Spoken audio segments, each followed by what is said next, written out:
How's it going, everybody? What's up? What's up? It's Jesse, and you guys are on Painting with Jesse here on Facebook and on YouTube. Hope everybody's doing fantastically today. I know that I am. I think I finally figured out my audio issues from a couple of days ago. As long as everything continues working fine, we are good to go. If somebody could please let me know that you can hear me, that would be fantastic. Hello, everybody. Hello. What's happening? Paula Cooper, Pam Thompson, Sharon Green, Denise Spencer, Penny Colt. How's it going, Penny? Who else do we got on? Julie Drake, Judy Carol Stone from Sterling, Kentucky. What's happening, Judy? Lisa Curtis. I recognize a lot of the names that are on here today. Of course, I'm sure plenty of you guys are new to the page, so welcome to every one of you. Hope you guys are all ready to have a little fun. So obviously what we're going to be doing today is we're going to be painting the awesome Visions of Spring painting right next to me. Okay, we'll be talking about that, the details, supplies, and all that good stuff in a little bit. We're going to give people a little time to jump on here. Let's see. Awesome. Looks like you guys are hearing me perfectly fine, and that's fantastic. A few days ago, my last stream, I had all kinds of audio issues, and I think I finally figured out the issue. Took me a lot, but I finally figured it out.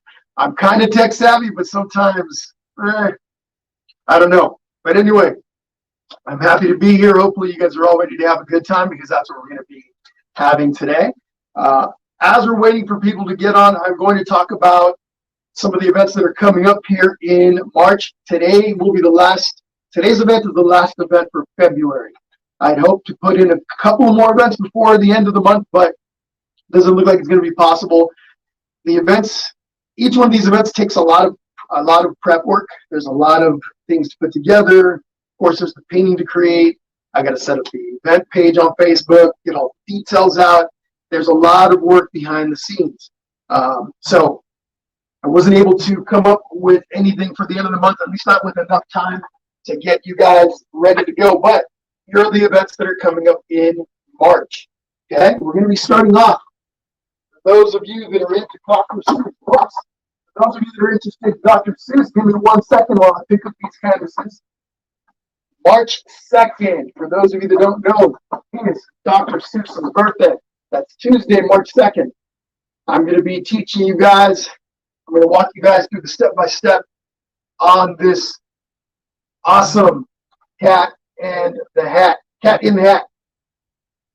painting. Okay, so if you guys are interested in that, go over to the event tab, the event page on Painting with Jesse. Again, this is Tuesday, March 2nd. I'll be teaching you guys how to draw this completely from scratch, but there are stencils available. If you go over to the event page, click on the event, go to the discussion board, you will find the details, all the details under that discussion tab, including the stencils. The stencils will be there that you can download directly from there. So again, Tuesday, March 2nd. Hopefully you guys can join me. Again, I'll be teaching you guys completely from scratch. And then I believe this one here is, so if that one's Tuesday, I think this one's either Wednesday or Thursday of that same week.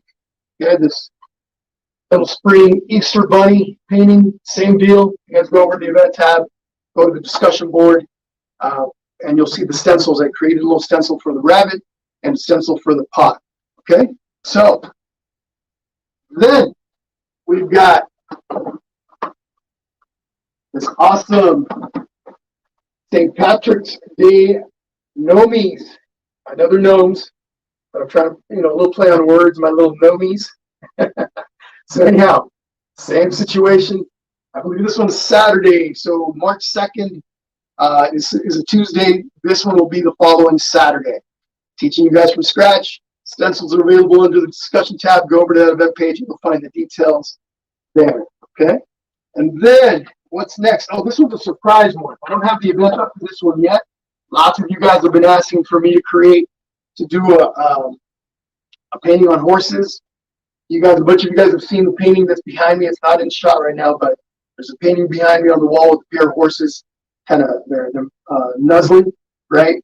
So when I explained the other day, I can't do that one, even though I painted that a few years ago. It's not an original piece of mine, and I don't want to be taking other people's property and making events out of. But this is a work in progress. This is not done yet. I'm not sure what I'm going to be doing back here yet. Maybe There's either going to be a sunset, some trees, possibly a beach scene, maybe a moon up on top.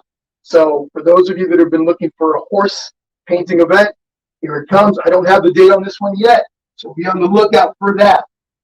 Now I've got a whole bunch of stuff coming in March. I don't have everything up yet. Okay, however, on St. Patrick's Day, March 17th, okay, we're going to be doing this cool little leprechaun. Now, a bunch of you guys have been asking me via messenger, you guys asked me for paint kits, okay? For those of you that are interested in purchasing a paint kit, I've partnered up with a company, a website called ZoomPartyRoom.com, ZoomPartyRoom.com, okay? The very first kit for one of my events will be available there. Okay, if you guys go, I've included the link in the description of this video. If you guys go to the top, don't do it now. Wait till afterwards. If you guys click, there's a link there that'll take you directly to where you can purchase the kit for this little leprechaun painting. Now, nothing changes on my site. Nothing changes here. The same way that I've been doing all of my events in the past, in the same exact way, I'm going to do this one too. I'll be teaching you guys how to draw it, how to paint it completely from scratch, right? Nothing changes for those of you that aren't interested in the kit, but for those of you that would like a kit with all of the supplies included, canvas, paints, brushes, a little plastic tray, a little plastic palette tray. See, did I mention brushes? There's going to be an apron. There's going to be carbon copy paper and a stencil included. You guys can click on the link to go over to ZoomPartyRoom.com. and you guys will be able to purchase this little leprechaun kit. I will have a coupon code for me to, I'll be posting that on my Facebook page. After the live session's done, I should have it. I'll have a coupon code there with the link as well. If you guys click on that, it'll take you there and you'll be able to save some money on the kit. You guys get a discount for going there from my site. But again, this is for March 17th. Now, that's quite a ways away, but a couple of days after that, we're going to be painting this guy right here. Those of you that are Mandalorian fans, we got the Mandalorian and Grogu. Okay, this is the way. This little painting is called This Is the Way. Again, the event is already listed on, the information for this is already listed on the event page here on Painting with Jesse. There's going to be a stencil for it.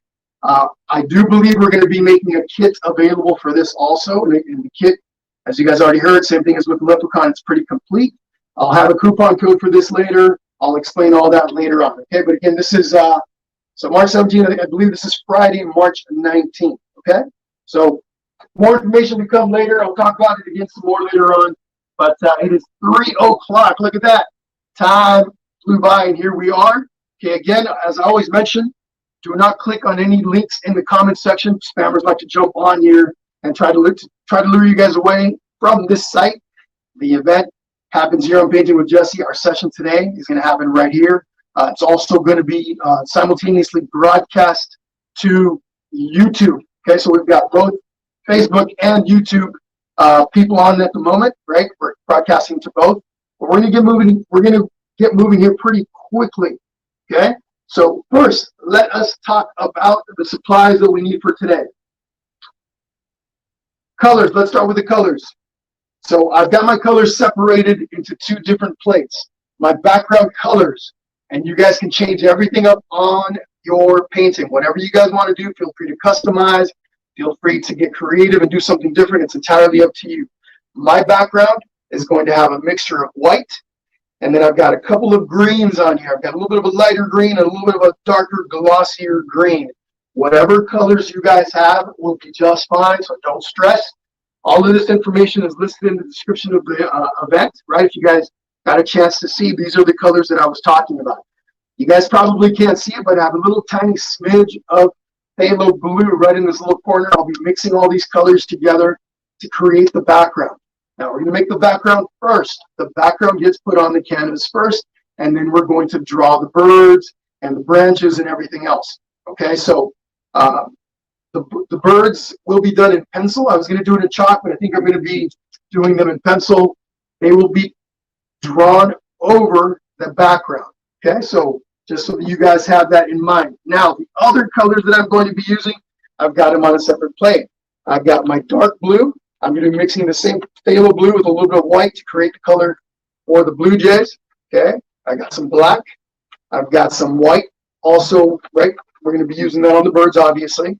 I've got a little bit of a dark brown for my branches. I'll be mixing that with white to create a lighter version of this brown. Whatever brown you guys have is perfectly fine. I've got some more of the same green that's on the plate over there. I got that right here. I've got a little bit of pink for the flowers, right? A little bit of pink in the flowers. But again, folks, whatever you guys have, those of you that have been painting with me for a while, I always tell you guys, use the colors that you have. Change, make whatever changes you want, right? You do not have to sit there and create the exact same piece that I'm going to be creating. Do whatever you want to do. I'm here to guide you. I'm here to help you create something similar to what I've got, especially for those of you that are going to be drawing with me.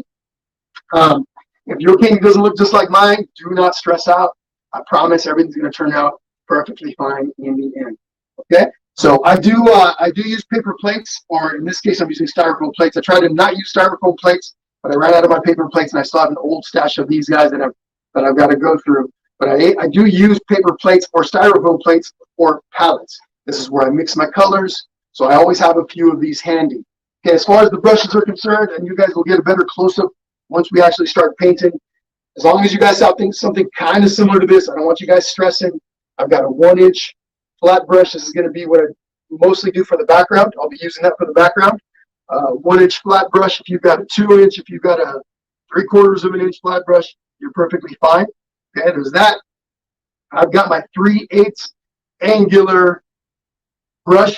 Okay, these are all synthetic bristle brushes. This is good for creating long lines. I'll explain this also once we get moving, but this is what we're going to be using, creating some of those branches. Okay, and then if you don't have this brush, though, folks, don't stress. Okay, if you've got a flat brush in place of this one, that's going to work perfectly fine. Okay, these are all just suggestions. Then I've got a number 8 flat brush. Okay, kind of similar to the first brush that I showed you, just a smaller version of that. Then I have 2 small round brushes, a number 3 round pointy thing. Okay, and then I've got a number 0 pointy round brush. These are called round brushes. These are good for detail work. So those are the brushes that I'll be using. Again, whatever you've got, if it's similar to this, don't stress out. You're going to be okay. Now, my cup is stuck here, so let me grab that. I do have a cup that I put water in it in between steps. My brushes sit inside of that. I'm working with acrylic paint, and I don't want that paint to dry out on my brushes. So once we get going, my brushes sit inside this water cup throughout the entire process. You want to have some paper towels. Okay, very important. Paper towels are going to come in handy. Messes happen. Not just that, but we do use the paper towels to clean the brushes in between steps. So you want to have some paper towels handy. Also, I'm going to be painting on a 16 by 20 inch canvas. That's what I've got right here. Same size as what's on the original. Okay, so whatever you guys have, you may have to modify. If you have a different size canvas, then you're obviously going to need to modify your painting a little bit. Maybe your birds are going to be smaller, they're going to be larger. That's entirely up to you. I've got a lot of space on my canvas. I could easily have done this on a smaller one and it would have been perfectly fine. Or I could have done that on a larger one also and maybe added more birds. So there's there's options that we can that you guys can all do. So all right, let's take a look, see who's on here. Diane Gahn, greetings from Frisco, Texas. What's up, Diane? Welcome back. Anita Atkinson, Texarkana, Texas. Look at that, 2 Texas folk in a row. Welcome, Texas. Hope everyone's doing okay. I know the weather's been crazy over there, so hopefully everybody's doing okay. And let's see who else we got on here. Oregon. What's happening from Oregon? Welcome back. Lots of return visitors today. Fantastic to all of you. Thank you for being here. We're going to be moving here pretty fast. Okay, we're going to start working on that background here in just a moment. So I think we are good to go. I think I got everything. I'll be talking about the kits, the leprechaun kit again in a little bit for those of you that might have missed it. That goes for all of you that have been asking me for kits. It's a new venture, Painting with Jesse, teaming up with ZoomPartyRoom.com to provide art kits going forward. I think most of my events, or many of my events, will have art kits. For those of you that are interested in purchasing those, we'll talk about that some more a little bit later. But all right, folks, let's get going. Really quickly, I just want to outline how we do this. Once we get going, when I do a step on my canvas, I give you guys some time to implement that step on your end. Okay, so I do a step, you do a step. I do a step, you do a step. in between steps, I sit there and read your comments, answer questions, say hello, give shout outs, all of that good stuff. Please do not be shy, okay? If you guys have a question, make sure you ask it. Oftentimes, some of the people that have been painting with me for a while will answer the question for me. I don't see every question all the time, so if I don't see your question or if you don't get an answer to your question, please make sure you ask it. I'll let you guys know when I'm looking at my laptop. I've got a laptop here that I monitor the feed with. So as we go along, I come over and I'm looking at the feed, making sure that I answer questions and that sort of stuff. All right. So if we're ready to go, folks, let's do this. Let me change the view on my screen. There we go. So primarily we got the birds in view. Okay. So I mentioned the first thing we're going to be working on is that background. Okay, and that background, for that background, we're going to be using my 1-inch flat brush. Okay. Again, if you've got a larger brush than this and prefer to use that, or you got a slightly smaller one, perfectly fine. The reason why I'm using this brush for my background is because I want to be able to create some of these little brush lines, these smaller areas where these cool little colors come into play. Okay, but first, what I'm going to do is I'm going to take, well, I threw it all the way over the other side. Bear with me 1 second. I got to grab me a separate plate. I'm going to be making my mixture for the background on a separate plate. Give me 1 second while I grab that. So for my background, I'm going to start with green and white. Okay, just my basic green. So again, I've got 2 green colors here. I've got 2 green, these 2 greens here. I'm going to use these 2. Whatever green you have, don't worry about it. Just pick one. If you've only got one, cool. If you've got more than one, pick a color. What I'm going to do, grabbing my big brush here, I'm going to scoop up a bunch of my white. Start with some white first. Okay, I'll bring it over to my. I've got this dried plate over here on this plate here. Don't worry about that. So I'm just scooping up some white paint with my brush and bring it over. Okay. Now I want to mix enough to cover my entire canvas. So now I'm going to grab some green, a little bit of green, and bring it over. Okay.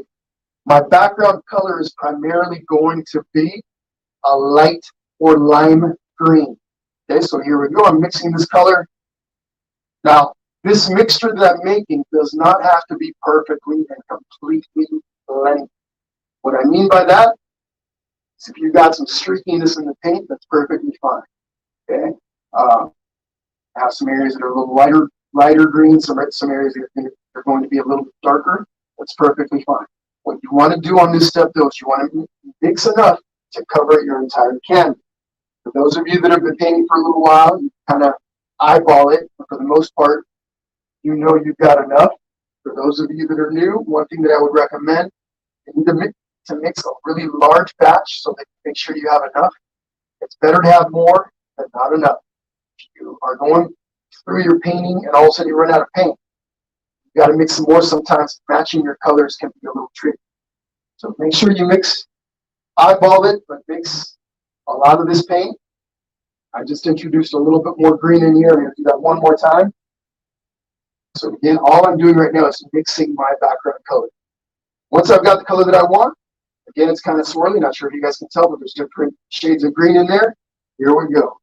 Now, for this, I'm using kind of a random brush stroke pattern going in different directions. And I can already tell that this color is a little bit more of a lime green than what's on the original, and I'm okay with that. If I wanted this a little bit darker, I would just add a little more green to it, and it would tone down the lime green look. I kind of like the way this is looking, though. So again, I'm using brush strokes that are going in different directions, and I'm going to use this color to cover up my entire canvas. Once I've got the entire canvas covered with this, I'll start adding a few elements of the other green and then a little tiny bit of blue to give it some of those kind of teal effects. You'll see what I'm talking about here in a little bit. And again, just want to stress, don't worry about it if your background color is different, right? It's going to be just fine. And I'm sure some of you guys are picking to do an altogether completely different background color. Main thing you want to worry about is whatever color you pick, that you can see when you're ready to put in the birds, that you can see when you're using pencil and chalk, you can see your lines when you draw that in. Okay, so here we go, just kind of going through here kind of quickly. If I had a bigger brush, this would happen. This would go a lot more quickly. However, I want the effect that this smaller brush gives to the brush strokes. So I created all those in the original. Once I'm done here with the sending paint flying all over the place. Once I finish with the front part of the canvas, I'm going to go ahead and give you guys a little time to catch up. You guys can already be doing it, of course. I'll give you guys a little time to catch up, but I'll be looking at the comments section, saying hello. I'm sure there's lots of comments that I've missed. Again, don't forget, ask questions if you guys have any. Put it in the comments section. Either myself or somebody that's been painting with me for a while will answer your question. Don't be shy. Let me know where you guys are painting from, who you're painting with, if you're maybe you're painting in a group. I'd like to know where you guys are joining me from.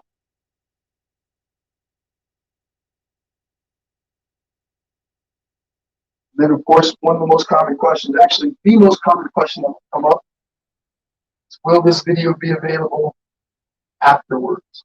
And it sure will. After the live session's over, I simply hit the save button, and the video goes to live under the live tab on the main Painting with Jesse page. And of course, now that I'm broadcasting to YouTube, this will be, I think, the 4th or 5th live in a row that we've done on YouTube at the same time. You'll find the video on YouTube, same thing, Painting with Jesse. Page over on YouTube has been growing a little bit more slowly, but for those of you that prefer to watch this on YouTube, now on YouTube.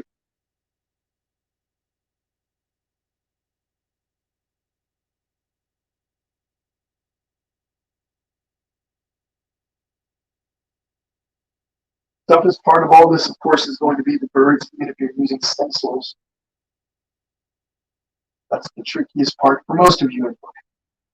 Some of you guys that are drawing, be all right. But for those of you that don't like to draw, I'm assuming most of you that don't want to draw are using stencils. For those of you that are going to be drawing with me, it's going to be the trickiest part. But I think I generally make things pretty easy, or at least, consider it. So as long as you guys are paying attention and listening to the steps, mimicking me, you guys will be all right. All right. There's the front of my canvas covered up. And now what I'm going to do, actually I'm going to give you guys a little bit. Again, I'm going to be adding some of these other shades of greens, tealish blue in this mixture, okay, in just a moment. So I'm going to take my brush, stick it in my water cup. In the meantime, let me look over at those comments.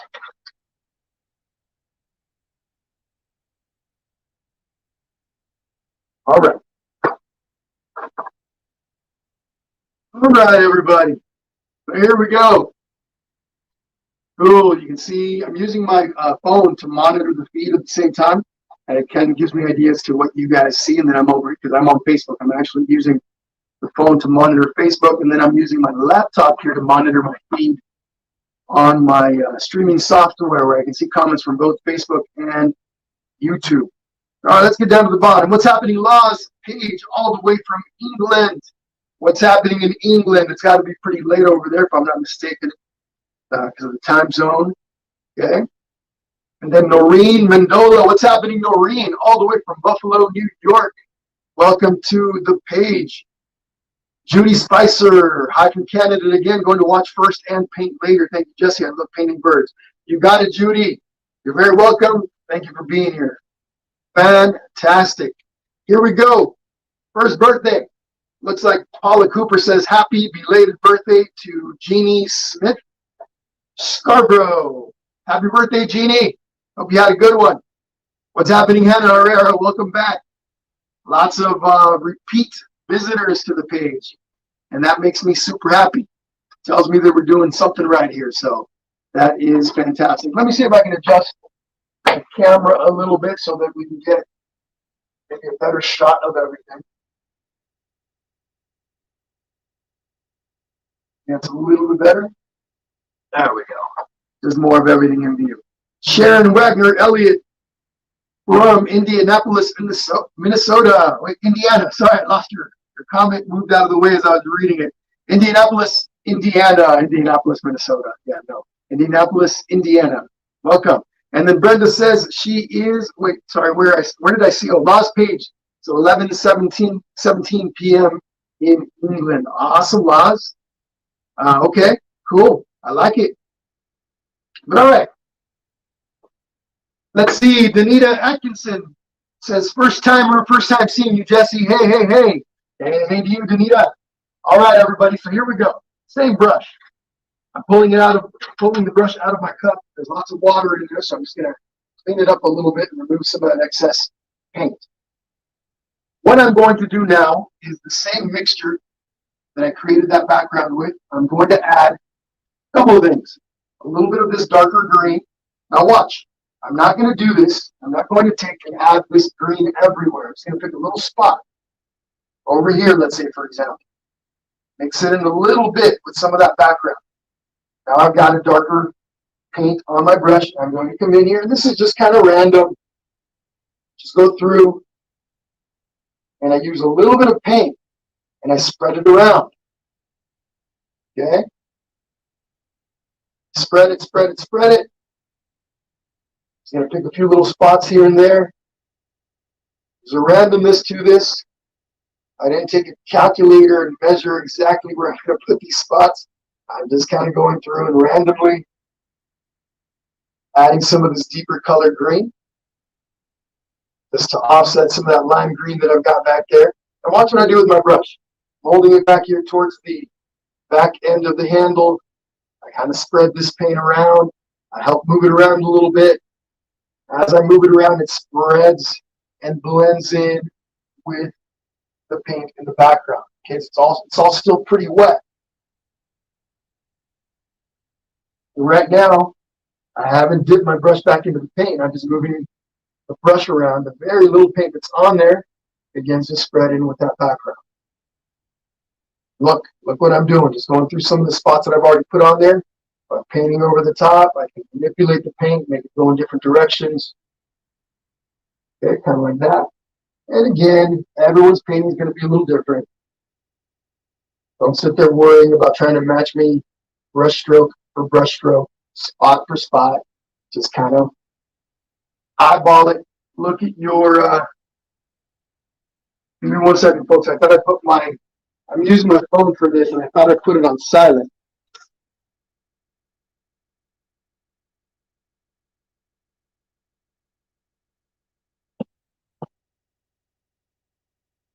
My apologies if there was any vibrating on your end.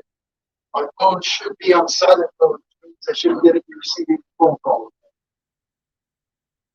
Hopefully none of you are wearing a headset, because I know that vibration can go into your headset. Sound really, really loud and heavy. Okay, so we did that a few times. Now I'm going to take a little bit of blue. Some of my phthalo blue. I have a little tiny bit right here. Now this is really strong. This blue is a really strong blue color. Right? It's really deep. There's a lot of pigment in there. So I just grabbed a little bit of it. Again, I just find a little spot. I don't need to mix it with a lot of paint. Just kind of create a little bit of a tealish color. Now I'm going to come through here. And I'm just picking my spots. Doing the exact same process that I did a little bit ago.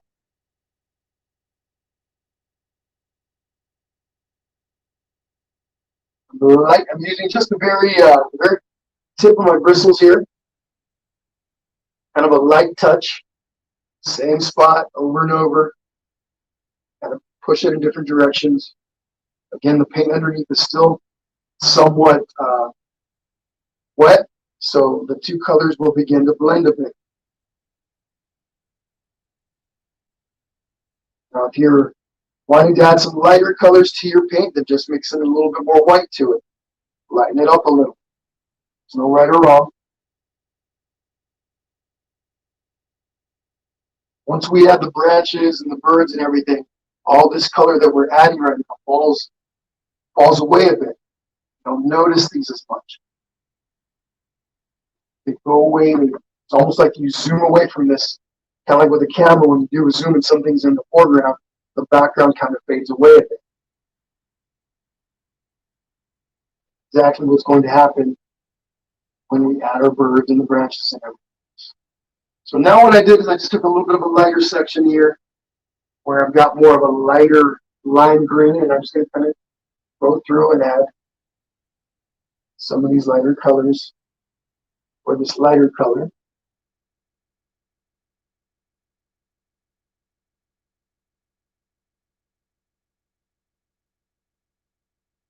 We're going to be painting for approximately, or rather creating, because we're drawing and painting, for approximately 2 hours and 45 minutes. I know it seems like a really long time, but I promise time will fly. You don't have that much time, right? You can't paint the whole time with this. Paint for as long as you can. And then come back and finish off with the recorded session. The recorded session of this video will be under the live tab on the main Painting with Jesse page, right? I already mentioned this, but just in case anybody missed that, live tab is on the main Painting with Jesse page here on Facebook. Click on that, and you can see all the past video sessions that we've done. There's probably about, I think we're closing in on 80. Go back and check those out. This will be right there. If you're on YouTube, same thing. Just go over to YouTube. Go to it should be under the live tab, live videos tab. You'll find this video there. So paint for as long as you can. You got to take off, go to bed, pick up the kiddos from wherever, drop off the kiddos. Don't worry about it. Come back and paint with the recorded session. But all right, finishing up here.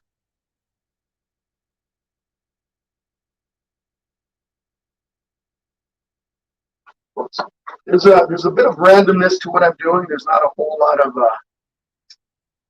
I'm not sitting here again looking at this going, I'm looking for something exact. I'm kind of letting the paint and the brushes and my brush strokes create something random. There is some direction, right?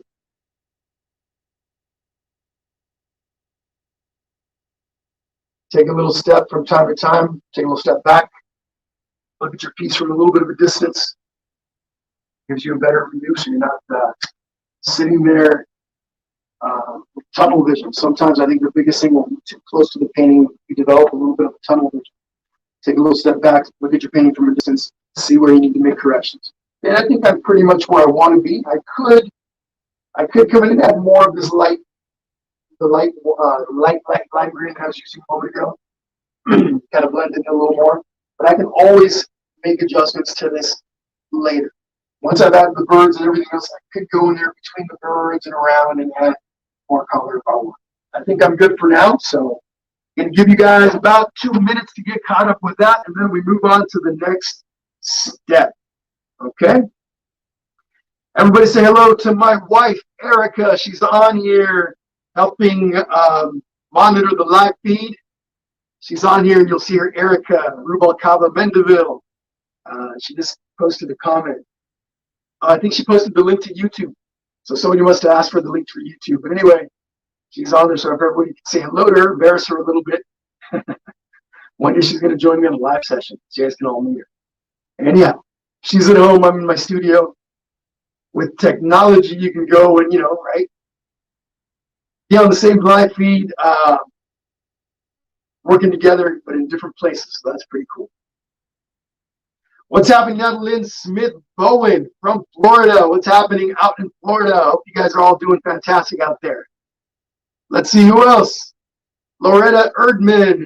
Absolutely, you can view this later, okay? I don't know if you caught my comment earlier. Basically, this video will be saved under the live tab on the main Painting with Jesse page. As you guys are getting caught up with that background, let me, for those of you that might have joined in a little late, let me talk about what's coming up here on Painting with Jesse for March. Now, these aren't the only sessions that are going to come up. I'm going to be adding quite a few more to the calendar. But for those of you that are newer to the page and don't know what this is about, it's kind of, you're finding out, you're kind of jumping in here and going, what's going on here? What is this guy doing? What's his name? Jesse? What does he do? He paints? What? We do a bunch of really fun videos on here, art sessions. Okay? Started this back in March of last year when COVID hit. Towards the end of March, I had the first paint session on my Facebook page. From there, slowly over time, the page grew quite a bit. I think we're around closing in on 32,000 followers, which is pretty fantastic. But that's the point where we're doing at least 2 events per week, usually. Sometimes we do 3, sometimes we do 1. There have been a few weeks, especially this month in February, where I didn't do a whole lot, simply because I was revamping the technology that I use, my cameras, my mic, and all this other stuff. But anyway, March is going to be really busy as far as events on this page. If you guys don't already, please make sure you follow the page so you get all the notifications as they come up. So March 2nd is Dr. Seuss's birthday, okay? And we are going to be doing the Cat in the Hat. Look at this. Yeah, I'm going to be teaching you guys how to draw and how to paint this completely from scratch. Okay, I will be providing a stencil for those of you that are interested. If you go to the event tab, all these paintings that I'm about to show you, with the exception of one, the details, you'll find the details on the event tab on the Painting with Jesse page. You'll have all the information regarding supplies you'll need. The stencils will be listed in the discussion board. Anyway, March 2nd, Dr. Seuss. Okay, we're going to be doing that, so come join me for that. Then 2 days after that, 2 or 3 days, I can't remember. My brain doesn't work too well with dates. We're doing this really cute little bunny rabbit spring Easter theme.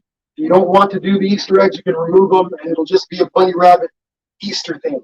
Same situation. I'm making stencils available for those of you that would like to use a stencil. Okay, so that is, I want to say it's March 5th or March 6th, right around there, but don't quote me on that. You'll have to go over to the event tab to see where that's listed or where the details on that are. And then, same week, and this might be the day before, the day after the little rabbit session. I know lots of you guys are really into gnomes. Okay, we're doing St. Patrick's gnomies. Again, I know they're gnomes, but try to do a little play on words there.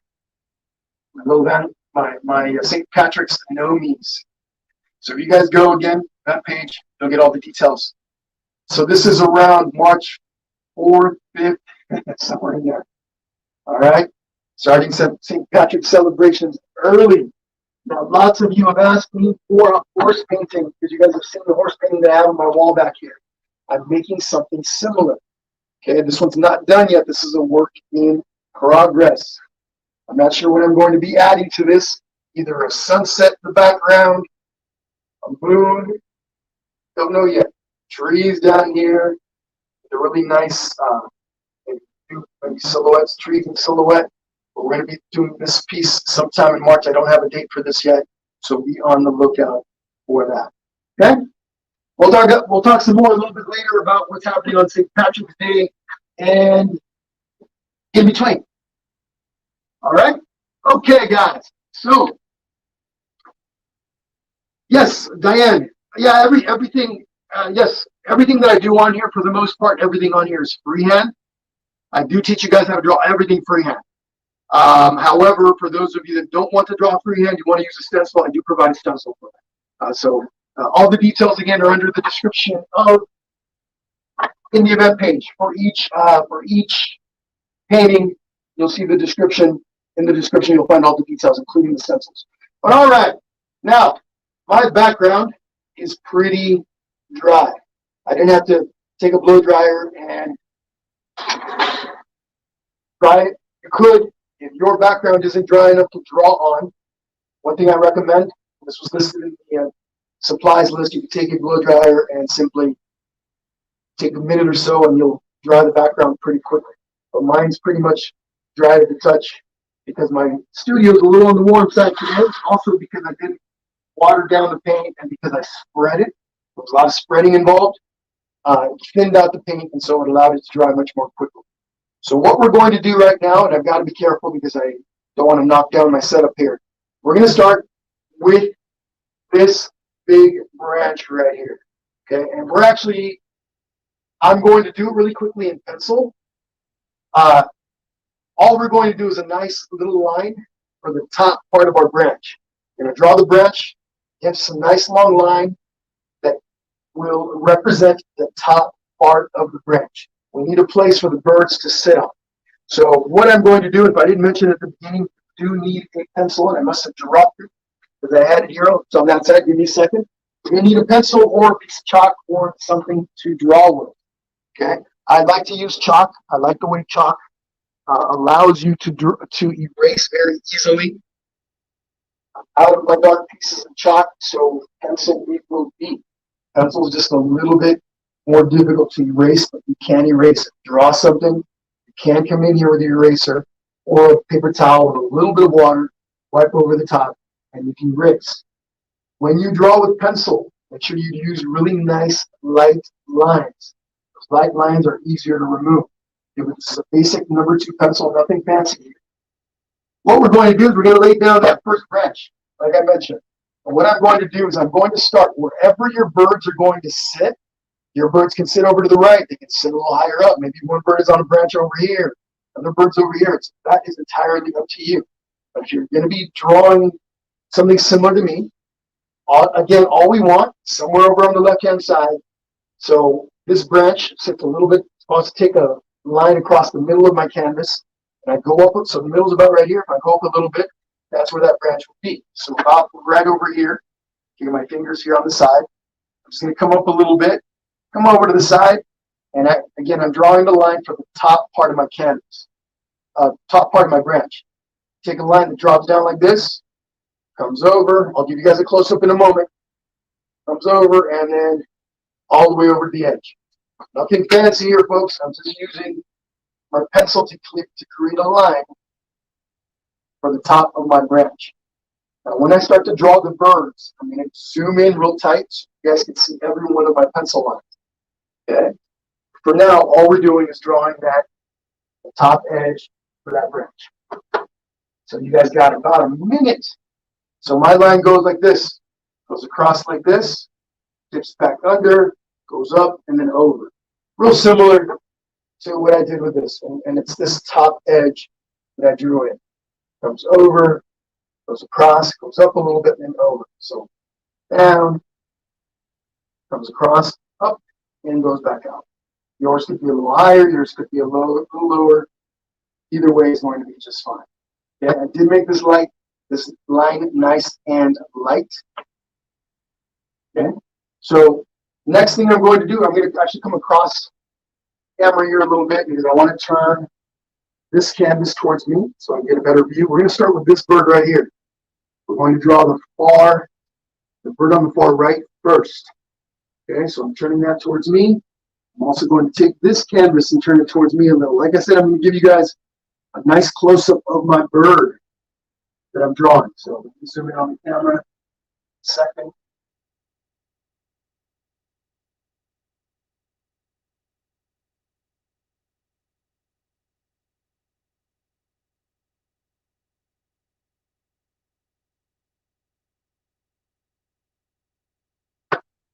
And then I'm going to use darker lines than I normally would when I draw.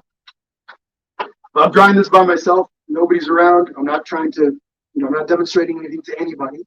The lines that I do are a lot lighter than what I'm about to do. Okay, the reason I'm making them a little bit darker so you guys can see them against my background. Now, I want you guys to be able to erase on your end, so make sure that your lines are nice and light in comparison to mine. But let's take a look at the bird. On my 16 by 20 inch canvas, of course, it's 16 inches high, 20 inches across. My bird is approximately 6 inches tall. For those of you that have the stencil, if you printed it out exactly like I sent it out. For the most part, it should be that size. If you have your stencil, go ahead and start tracing in your bird. Tracing the outside, tracing whatever you have on the inside if you're using it as a tracer instead of a stencil. Okay, but what we're going to start with on our little bird here is we're actually going to start with the tail. Okay, you guys see the little tail right here? And that tail on my branch is right here. I'm going to darken it up a little. Here's the top of my branch. So my bird is sitting over here somewhere. And it could be over here, it could be over here. I'm going to bring it a little closer to me so I'm not stretching so far to draw this. So this bird's going to be about right here. Start with the tail. Okay, the tail. So again, this is the top edge of my branch. Tail comes down. And I'll darken this up a little bit more in a moment. Right now I'm just sketching it out kind of quickly.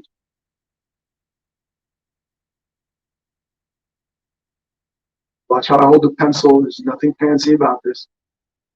Don't need a whole lot of precision right now. Okay, so here's my tail.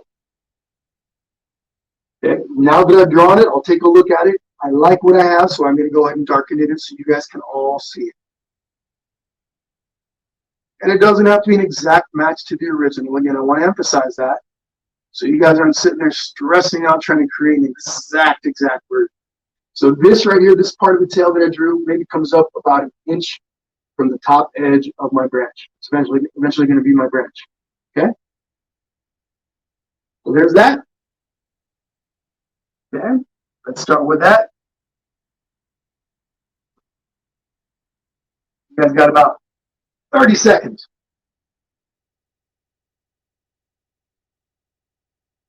And then we move on. All right. Bonnie Forner says we cannot see the bird you are drawing. The bird, oh, I see what you're saying. You can't see the bird that I'm actually drawing. Gotcha. Let me see if I can make an adjustment. There we go.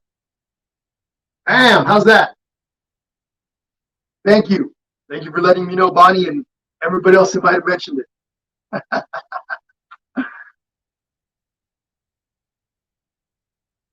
Let's see. Rose Dorsey, excellent question. Rose says, Jesse, I have a 10 by 20 inch canvas, can't decide if I should go vertical or horizontal. What are your thoughts? So you've got a 10 by 20, meaning that, so this is a 20-inch canvas, you're about right here, and you're 20 inches in length. I would go ahead, I would go vertical. Make it vertical so it's long. The bird will fit. I think it'll look really nice. Either way will work. If you're doing it vertical, you'll have to do them where they're like this, offset, kind of like that, right? If you do it horizontally, you have a little space to play with. I think either one's going to be just fine. Okay? But all right, here we go. What's next? You know what? Now I can't see the bird. Here we go. Let me move this over a bit. I need a bigger table, is what it's. Let me move this over a touch. There we go. There we go. Hold on.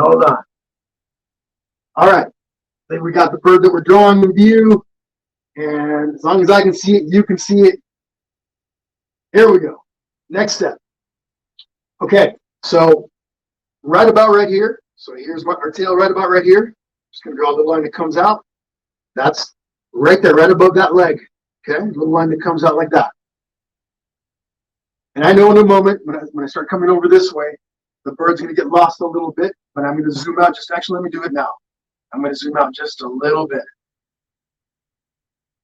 There we go. There we go. A little adjustment. Okay. So again, this part is right above that leg. And then, of course, just comes up a little bit. From there, we're going to go up. I'm going to come up, over. It's a little chest part of our bird. And again, watch my pencil lines. I sometimes have to make multiple lines till I get the curvature that I want. All those extra lines, I can either erase them or I can cover them up with pencil. I'll assess it in a moment. Once I'm done, I'll take a little look, see what I need to erase, and see what I want to. Okay, but this is the chest part. This white part, the crest of the bird, that's right in there. No, not the crest. Sorry, the chest. Crest is up here.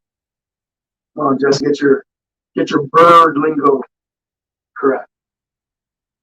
Okay, so we've drawn in the chest part, comes up a little bit. Okay, right above here is going to be where we do the head.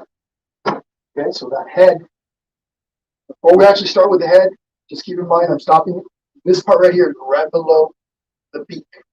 This part right here. Okay, beak would come, this part's going to come out a little bit. Once you get to this point, that's actually the neck part. Stop right there. Okay, before we start with the head and everything else, I'm going to go ahead and add in the back part, feather, this big feather that comes out and then rounds up over the back. That's what's next. Right in here. And as long as you're keeping your pencil lines or chalk lines nice and light, you're going to be just fine. So a light curved line that comes out like this. It's up. It's forward. Okay. Now, this curved hump part on the back is about right in here.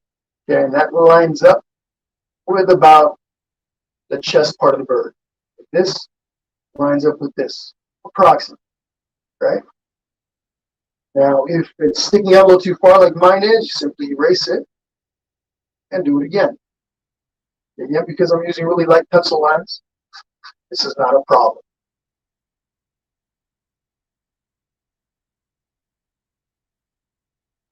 Like that.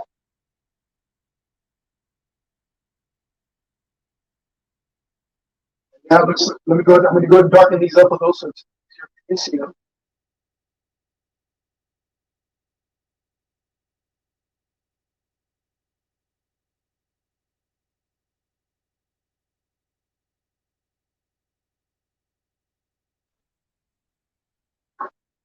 I'm going to see if I can make an adjustment here so I'm not stretching over so far. Give me 1 second.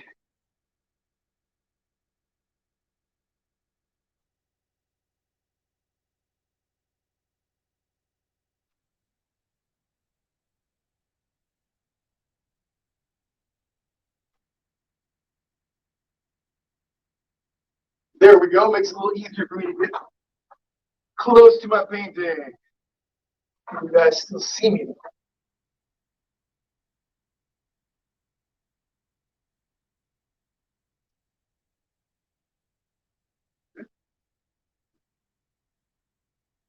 All right, much better. Okay, zoom out a little bit more. So now what we're going to do, we're going to come up a little bit right here. Okay, come up a bit. Now for my head, little bird's head, I'm going to draw a nice little round, kind of oval or circle shape. Okay, nice and light.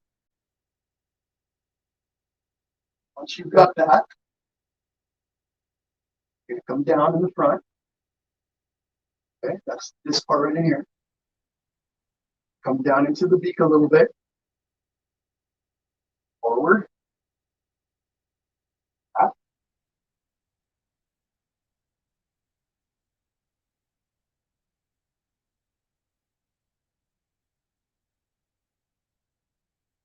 Hi, Vivian McDonald. Yep, you will be able to watch this later. Okay, the video will be uploaded to the YouTube, to Facebook and YouTube immediately after the live session is done. Okay, so absolutely, if you're just joining and don't know, if you're going, hey, what the heck, I missed this, the recorded session will be available immediately afterward. Okay, here we go. Let's continue. So we got our little beak right here. We're going to drop down into the neck, connect these two lines. Okay. Up here on top, feathers that stick up off the top of the head. Okay, nice and pointy. And we connect this. Now I can go in here and erase the lines from my circle here. Okay. And we've got our first bird. Make little adjustments, take a little step back, look at your bird from a little bit of a distance. Make adjustments to your proportions, make your adjustments.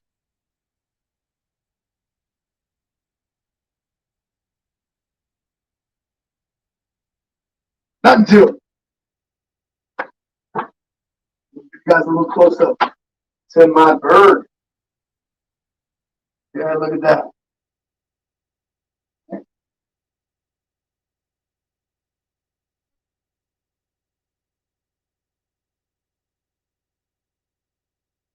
Looks like it's wearing a crown. Also, come in here and erase this line.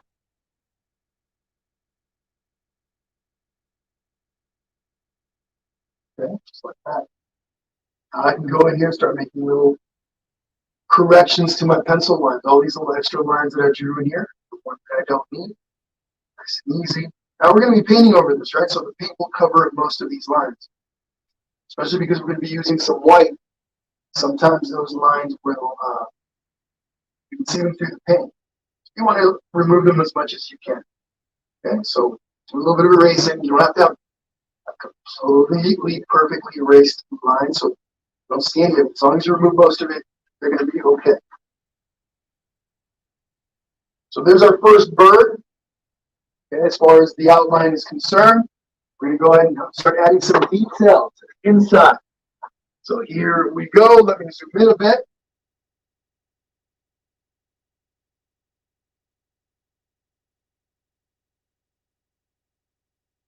Okay. Let's see here. What we're going to start with, as far as the details are concerned, is right in here. We're going to start with the outline, this blue part on the tail. Okay, and this blue part is this edge that comes out from under the wing starts over here somewhere. Okay, you can kind of just bring this down. It hugs the edge of our wing, comes down, and then it goes in towards the front. It's like that. Okay, go ahead and darken that in. And emphasize the only reason that I'm darkening these lines in is so you guys can see them. Otherwise, I would keep them really, really light. Easier to make corrections. Carrie Joanne says, looking like a woodpecker. Once you start to add the details on the inside of the head and everything else, then it'll start to go away. Okay, you make little adjustments, little corrections to the inside that will make that all go away. Also, you can once you've got some stuff on the inside drawn, you can make little adjustments. What's happening, Debbie Bell from Molina, Georgia?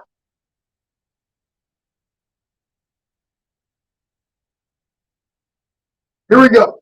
Next step. Let's continue with our little piece here. So this little line down the middle, I'm going to go ahead and do it. A little dark line between these black accents on the feathers. I'm just going to come down right about down here somewhere, find a little spot, go down the middle. Okay. Now, that's the only line that I'm going to draw. I'm not going to go in there and draw any of those. The other lines around there, we'll do that with pencil once we have a light blue light blue layer of paint on there. Okay. So the line down the middle, really nice and light. Okay. Once I've got that, I'm going to come up over here. So this section right, this dark blue section, starts somewhere over here, comes in, comes up, and then connects over here. And this can vary a little bit, right? Not all blue jays are exactly the same. So how far down you go on this can vary a little bit. Shape of that line, again, this line right here is this. Vary just a touch.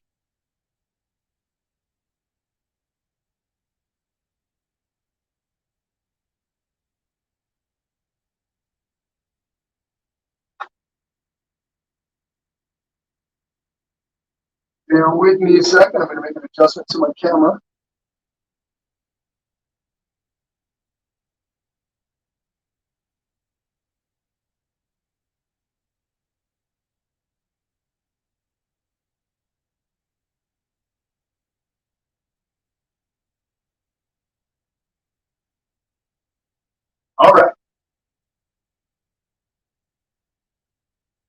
So all the details on the inside of the bird, the feathers, we're not doing those just yet. We're going to move up to the head. Then we're going to move up to this area up in here. And now we're going to start adding in some of the details on the face. So right here, this inside area where the white part starts. About right here. It's a nice little curve. You can actually make this into another kind of ovalish sort of shape.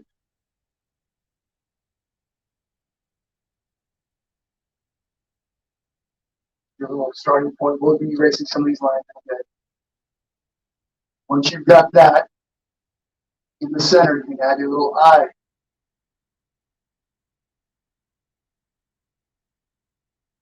Looks like you've got a bird with a target or a black eye. You know, I'm actually going to bring this line out a little. Extend that line out a bit. And I'm going to come forward like this. Your line that goes all the way across. Kind of close up. So our eye. From that eye, we're going to come out. This line's going to come up out like this. I'm going to do that.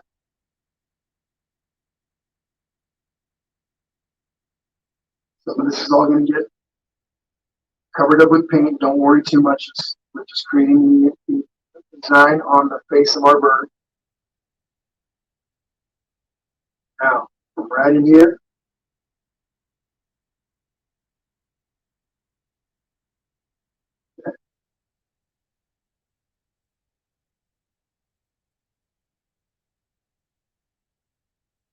And let's go ahead and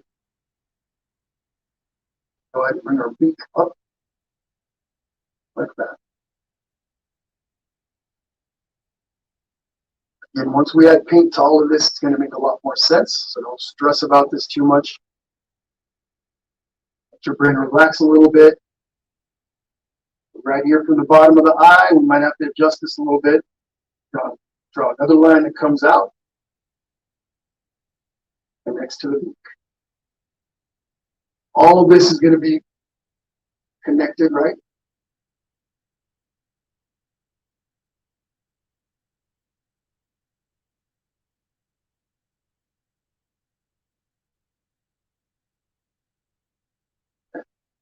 Now, backside of the eye. With the eye, we're going to work our way backwards.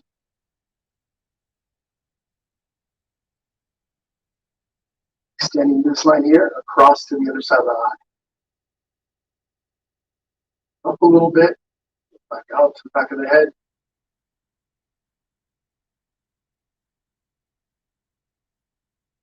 Down here under.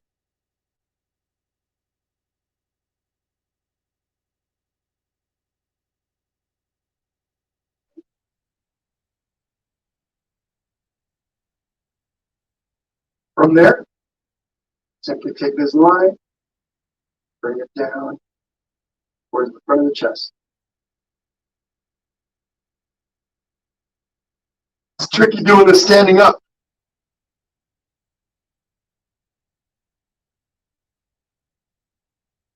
We're going to make it work. Now, back here. So actually, down here, we'll start here.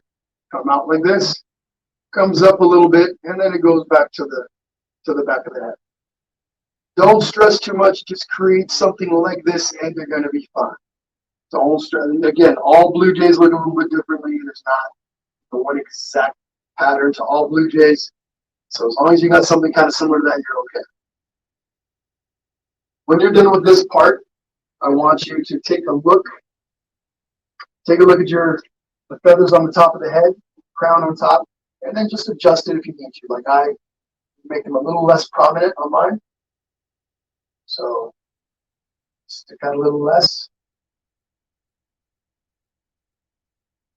Up a little. Up.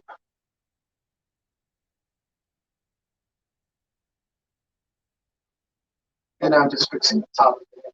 Touch.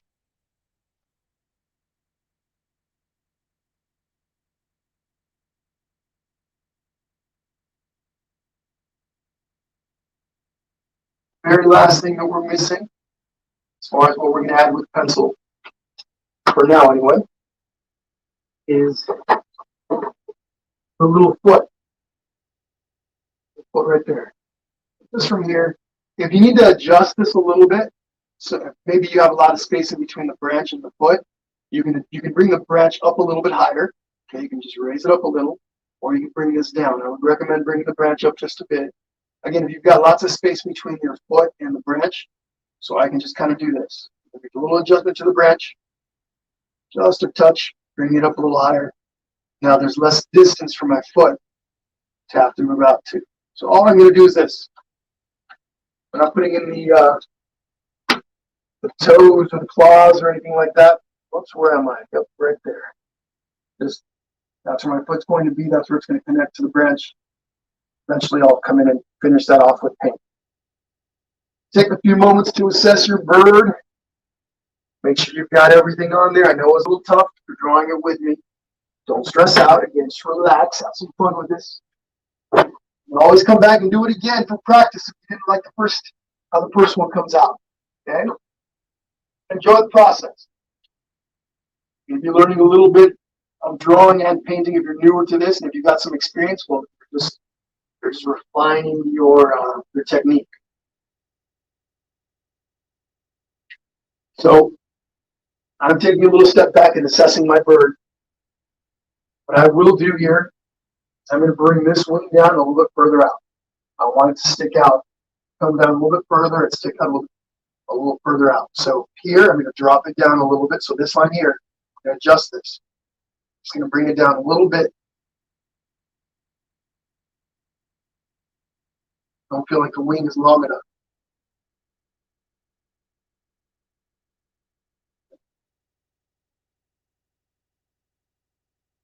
A little bit more. Now I could erase the original line, okay, or I can cover it up with paint. Go ahead and do a little bit of erase. So once you're done with your drawing, take a little step back and look at it. Get it, see what something doesn't look proportionally correct. Well, I can make some adjustments. Okay, so there's our first blue jay. And even the face, I can come in here and maybe face is looking pretty good, I think.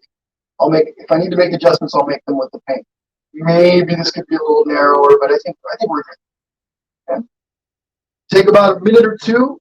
I'm going to look at those comments, and then we're going to get into the next bird.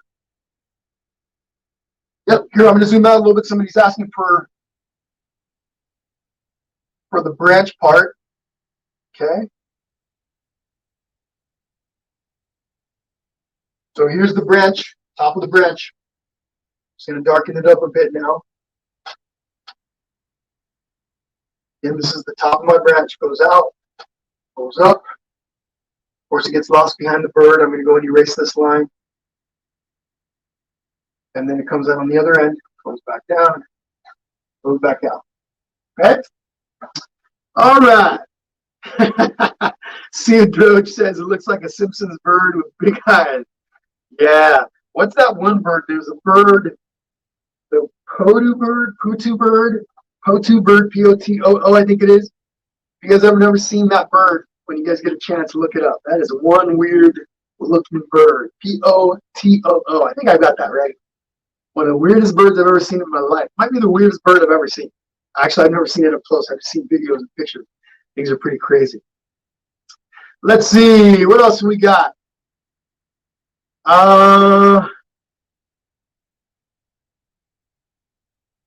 You guys can all hear me okay? I see somebody's having an issue with the audio. Let me know that you guys can hear me.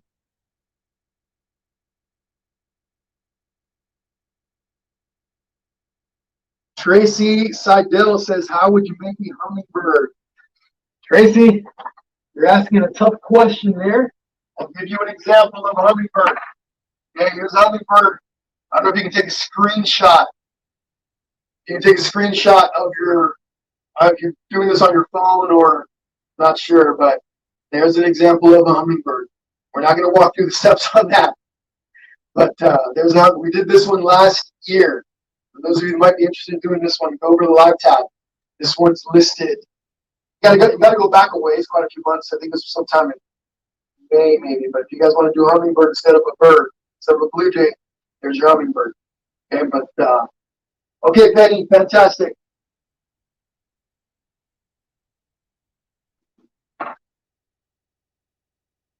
Okay, cool. All right, everyone, here we go. Next bird. Okay, let me adjust all of this so that we can. I'm going to cross in front of the camera here, so I can adjust for our other bird. And again, everyone, don't stress out. If you start to fall behind, don't freak out. Do your best to keep up. However, everybody draws and paints at a different pace. Even those of us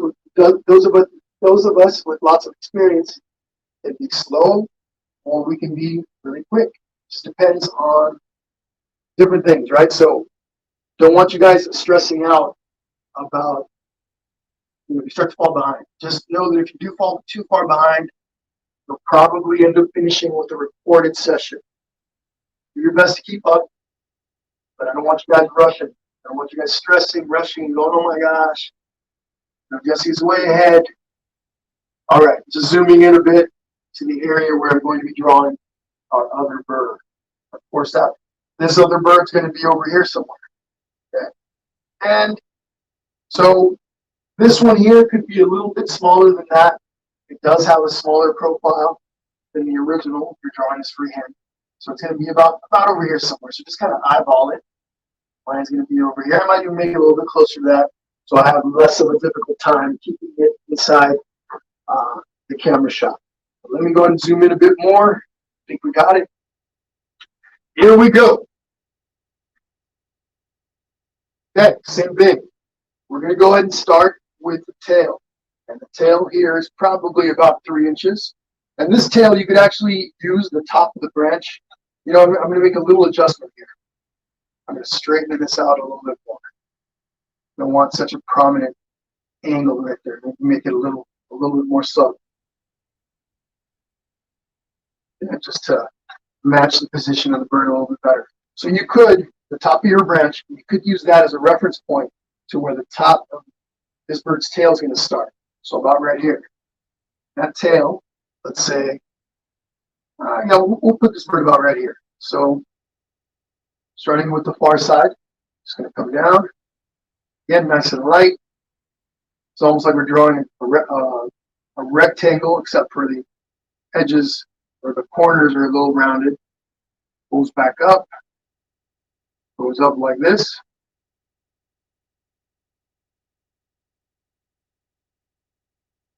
Again, watch how I'm holding the pencil. Nothing fancy to this. I do multiple lines till I find the shape that I want. I can come in and erase if I need to.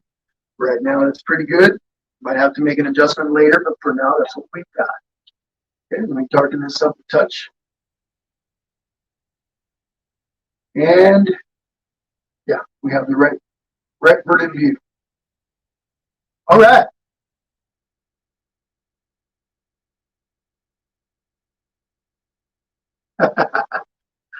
All right, guys. I know a bunch of you guys are sitting there concentrated on drawing this. Not seeing a whole bunch of comments coming up because I'm sure you guys are, concentrating. Okay, so we've got I'm going to go and extend this up a little bit. This right here is this part of the tail that comes up, okay, from the side of that. I'm just going to draw a line slightly angled out. That part is that part right there. Okay, see this where my pencil is? That right there is that. And I'll do the same thing on the other side. So over here, come out. It's up at an angle also. And of course, you guys probably already guessed it. That part is that part. Now, if you end up with a larger bird than what I've got, as long as it's not too much larger, you're going to be okay, right? They're essentially almost the same size birds because of the perspective, the positioning of their bodies. This one looks a little more outstretched, whereas this one kind of leaning forward a little bit. You see less of the bird. So, but, they're going to be about the same size. So one thing that I would do is this part right here. So this top part, where almost the shoulders would be right before the neck. That lines up with the chest of the other bird. So if you want, for reference, if I was to draw a line across my other bird, well, let me see if let me show you on the original. I just realized it wasn't in shot. So look, if I was to draw a line from right here, from the chest of this bird, and I came across, that lines up. Okay, so here lines up with right about where this part of this bird is. So what that means is that what you would do then,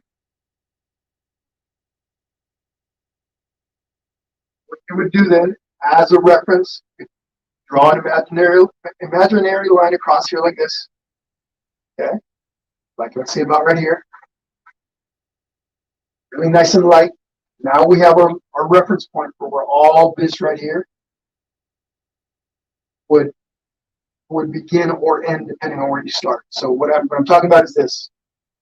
I'm going to draw this blue part. They have these feathers in here like this. Goes up like this. Almost like we're creating a really open V, almost a 90-degree angle. So from here we go up, comes over, right where that line is, starts to curve back in much more steeply because that is about right here. Okay. Same thing on this side. Comes up, back in.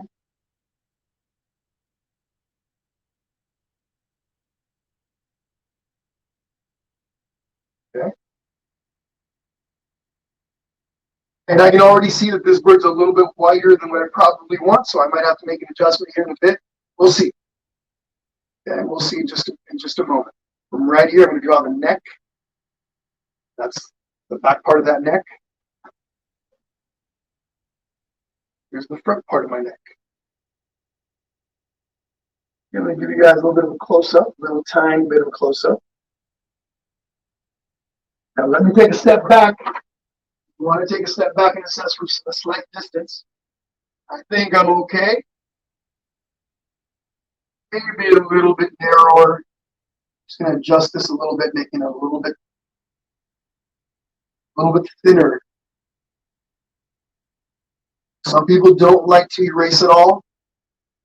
This is part of the process. Make little adjustments as you go. And it is to, your first lines are going to be reference, and then you make adjustments to it. All I did was make my bird a little bit narrower. Okay. Now we've got the back part, which is this. Okay, back part of the head or the neck. We've got the front part, this right in here, which is this area right underneath the beak. Okay. On top of that, just like what we did earlier, we're going to draw. This is more of an oval now.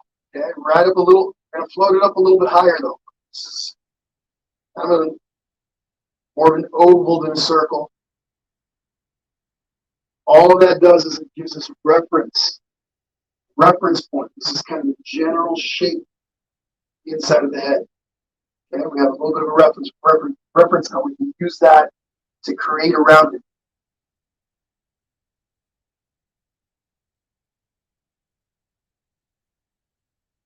Okay. I've got about a minute on that. Let's see, it's 4:11. We've already been at this an hour. So that means once we're done with the painting, with the drawing part of this, we're going to really move in. We're getting close. You guys are struggling a bit. Don't stress about it too much.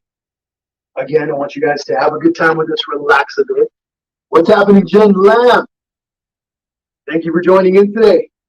Hawks or eagles? Crystal Dorman asks, have you ever done hawks or eagles? Not yet, but we're going to be doing eagle for the 4th of July. I believe we're going to have at least a couple of 4th of July paintings, and we'll incorporate an eagle in there somewhere. But if you have a particular painting or style that you'd like to do, you can always send me ideas on Messenger here, Painting with Jesse on Facebook, or you can send them to me on paintingwithjesse@gmail.com, and I can take a look at those, see if it's something that I think would be appealing to lots of people. We try to do paintings that lots of people would enjoy. But definitely, maybe on the 4th of July, we'll be doing it. So last year, I'm in California, folks. I'm in the United States. I know we have people from all over the place that joined in, and I really, really appreciate it. Got a lot of people from Canada that paint with us also. But I am in California. I'm in the United States, of course. And last year, we did this one here. There is a session on this really cool American sky. That's what I call this one, lots of glitter on it. But this video, for those of you that might be interested, speaking of the 4th of July or a patriotic painting, that is under that live tab on the Painting with Jesse page here on Facebook. But all right, let's continue with our bird. So, off the top of this oval, I start with the front part of the head there. That little part slopes down. Goes like this. Okay. You know what? I'm going to drop it a little bit. It's a little too high, I think. It's going to come down a little bit. I'm going to go and remove the top part of my oval. There we go. I think I like that a little bit better. I know drawing can be difficult if you're freehanding. I've been drawing since I was a kid. I've got lots and lots of practice. But the more you practice, the better your eyes will get. The better your perception will get. From right here, we're just going to go back. Okay, so of course, that's the top of our bird. Front, back. Okay. Right here, we can draw these little feathers that are kind of laying down and back a bit. Okay. We come down here to the beak part. Forward, back up.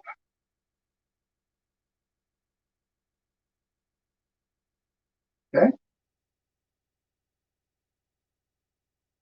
See if I can zoom in just a touch without losing too much of the other bird. Okay.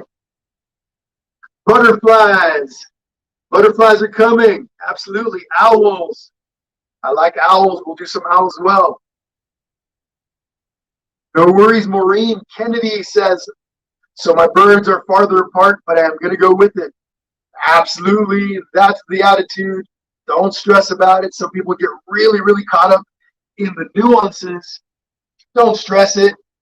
Typically, little changes like that, there's nothing wrong with them. Oftentimes your painting comes out even nicer than you expected. Happy little accidents, as Bob Ross would say. Okay, so yeah, if your bird's a little further apart, they're a little bit closer, work with it. Work with it. All right, here we go. Let's continue. Okay, so we've got our beak. Okay, we're going to go and drop in our beak. So our eye, little inside, has a nice little ovalish shape. Okay, something like that. Okay, now got some little black section here. We're going to draw two little lines coming off of that eyeball going forward. They go up and back. Okay, I'll give you a close-up of this in just a moment. And I think I drew that a little further back. Let me see here. Let me move my eye forward a touch. Again, folks, drawing involves erasing. Nothing wrong with that. Just going to bring this forward a little bit more. Maybe my beak needs to come back a little. There we go.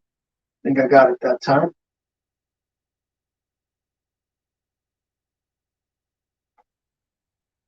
And your design looks a little different than mine. Don't worry about it. I just drew this part right here. It comes forward, up, comes back down, and I set the bottom. Here, I'm just going to draw a little line. There's a little bit of a difference between the two birds. Little black area around the eyes is a little bit less prominent on this bird. Up back, curves back down like this. Okay, so back and down. Some of you are going, Jesse, I didn't think it was going to be this hard. What the heck? I should have used the stencil. No, guys. Just go for it. Be confident. Just go for it. You're going to surprise yourself. I imagine most of you will surprise yourselves. Just trust in the process and go for it. So what I did is I just drew this around like this and down. That is this part, okay, right there. And back down. So again, that's this down. And then from there, we're just going to drop down into the neck. Okay. Here, we're going to go back. The neck's back up on top. And then just that just connects back to the back of the head. Keep in mind, most of this is going to be covered up with paint, right? So just putting in some markings, giving you some reference points. But some of you are going to be breathing a sigh of relief here pretty soon because we're almost done drawing our birds. The hard part is going to be over. The next step that we're going to do is we're going to add this part right in here. And that's somewhere over here, somewhere it's going to draw nice, elongated, or open V. Take a little step back.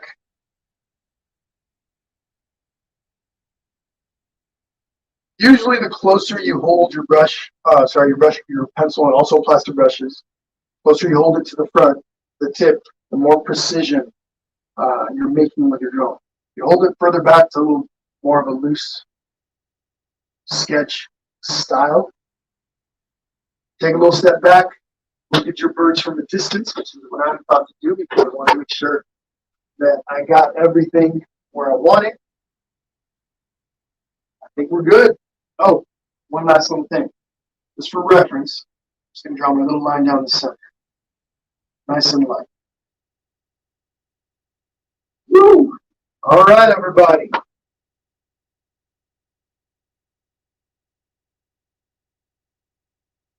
Butterflies with this painting. Constance, yeah, you could throw in some little butterflies. Absolutely, that'd be kind of cool. That would be pretty nice. So here we go. I'm going to give you guys about a minute and a half. Look at your painting, catch up, and then we are going to move on. Again, take a little step back and make adjustments where you feel you might need them. I think I'm just going to clean some of my pencil lines a little bit so there's less clutter on my drawing.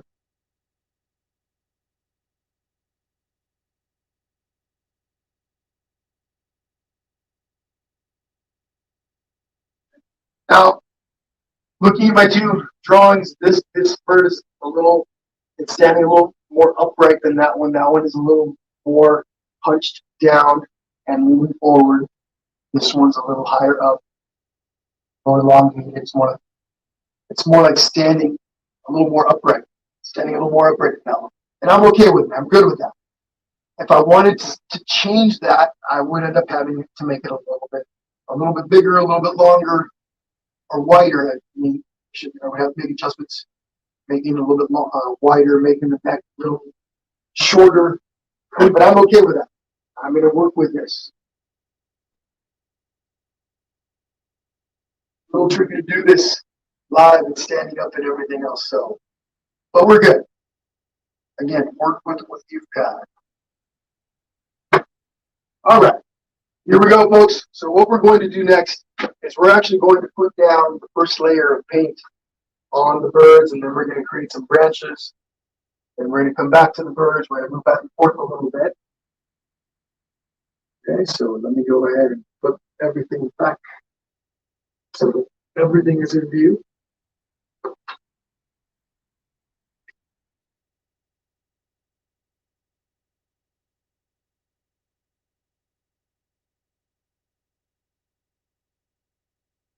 Back. I'll zoom back out in just a moment.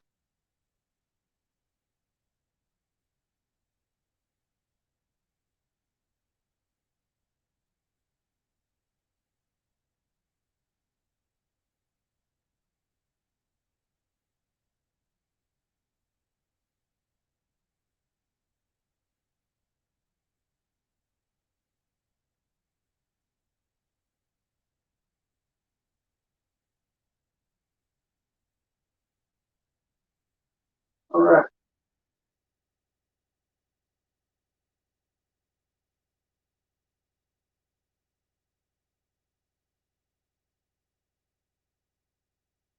Okay, I think we're good.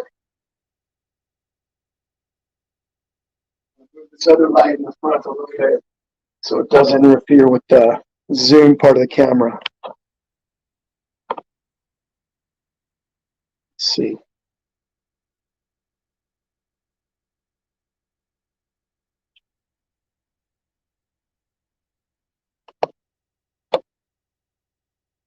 Okay, so here we go.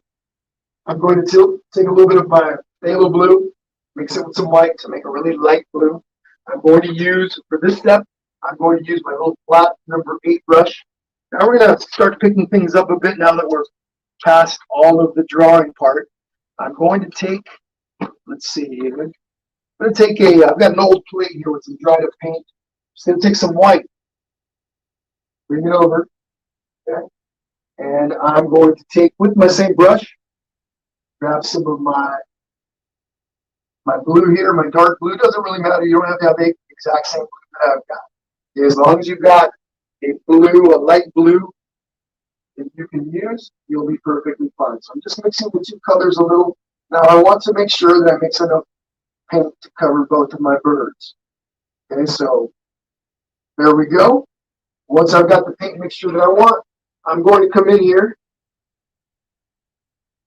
and I'm just right now I'm painting all of this up on top. And so this color is a little bit darker than that. I can use it, or I can lighten it up some more if I want by adding more white paint. Once you add the paint onto the canvas, you kind of gauge it, right? You look at it and say, hey, I like it, or no, I need it to be lighter. All up to you. Okay, there we go. This is a little bit lighter, a little bit more of what I'm looking for.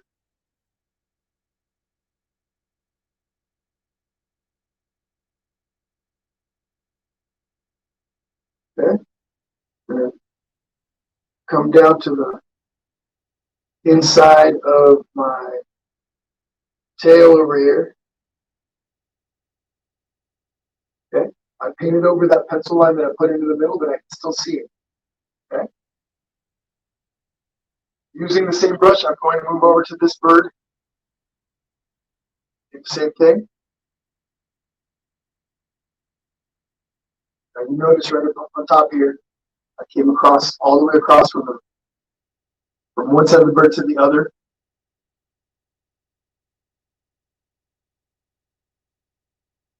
Okay, and same thing down here.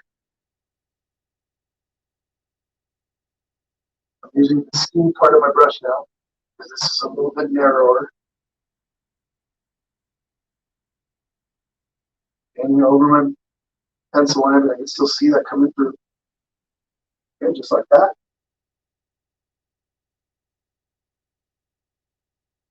Okay, you guys a couple of minutes to get this in.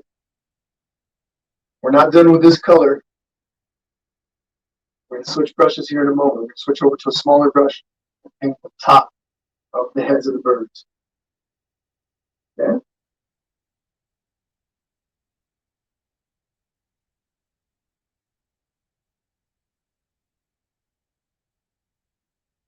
Let's see.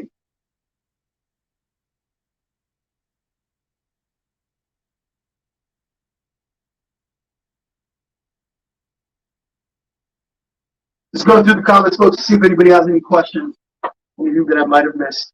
Okay, once you've covered that part of your birds, you can switch over to a smaller brush. I'm going to switch over to my number 3 round brush, kind of pointing. If you've got a small flat brush, you can use that as well. Okay. Just going to take a little bit of paint. Again, when I'm done with the brush, where did that brush go? Back into my cup. Right? I want to make sure that cup, the paint does not dry out on brushes. So with this, it's going to come over, starting up the top of this bird right near the beak. Going to come right over the top. And I'll give you guys a close up. I'll bring the canvas closer to the camera here in just a bit. coming over the top like this, okay? And then these connect, the blue down here can connect a little bit right there. Not anything crucial. So with this now, I'm going to come up around this side. Okay. Over the top of the head. So watch. I'm painting on a canvas, on an easel. All this is dry, so I can put my hand, my fingers right up to the canvas to help support my painting hand.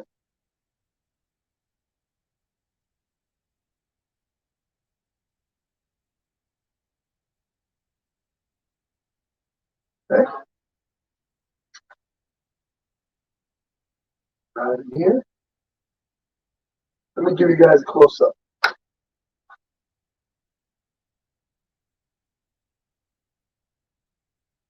Now, the paint brand that I'm using today for this blue and the white that I have is, of course, it's acrylic paint from the Flying Touch. This is one of my favorite brands to use. Relatively cheap for what you get, but there are lots of brands out there. Acrylic paint isn't all exactly the same. There's different consistencies. Pigments that are used can be a little different, but that Master, the Flying Touch is actually a pretty good brand of paint.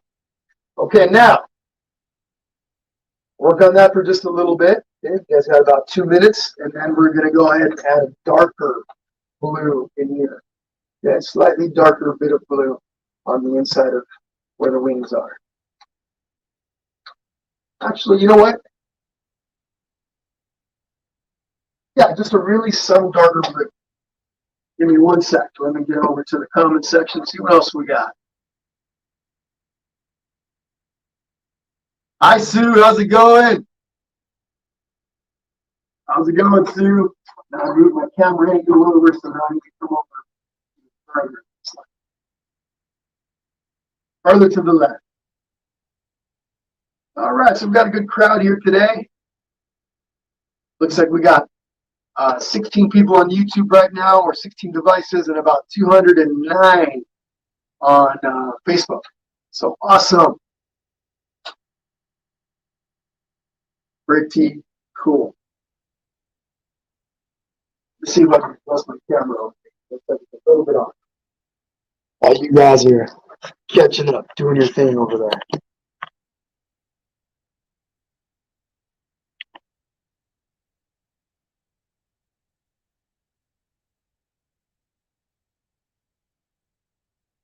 All right. Here we go. So, same color that I've got here, I'm going to add a little bit more blue to it. See, a little bit, I mean just a little bit. So I took out my flat brush that I used to add that layer on the one we were just using a moment ago, not the small round one, larger flat brush. Okay, I'm going to take a little bit more blue. So I dip my brush back into my phthalo blue, and I go over like this. So this color that I'm about to add is subtly darker, a little bit darker than what I've got on this area on top. Okay, when we come in and add some of these darker blue accents and the black and the white, it's going to darken things up a little bit. But this should be a little bit darker. And now you can always adjust your color. Like the colors that I've got here are almost the same. I can always go in there and add a lighter layer of this light blue. I can lighten it up a little bit by adding some more white to the next layer that we do. These are not going to be the first layers, or sorry, they're not going to be the only layers of paint that we add today to this area. On the first layer of paint, especially with acrylic, it tends to be a little transparent, a little bit uneven in color. So we typically add a couple of coats. Anytime we paint, almost every single part of our paintings require at least 2 coats, and oftentimes we do 3 coats. So what we're doing right now, this first layer, don't stress too much about it. Put it down. and then you can assess it and make adjustments on the next layers. Okay, just like that.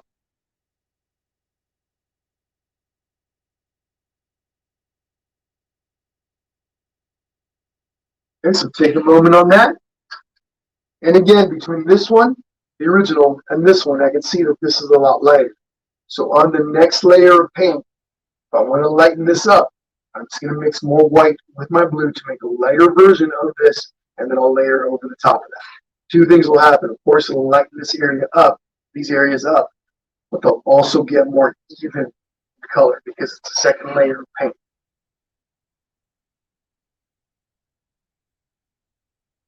Okay, Judy Harley, bye-bye. Thank you for joining in today.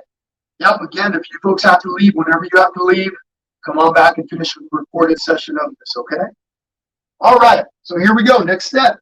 So I'm using the same brush. I'm going to actually, no, I'm switching over to my round number 3. I'm going to clean it up a little bit, and the way I clean up the brush is I'll slosh it around my water cup.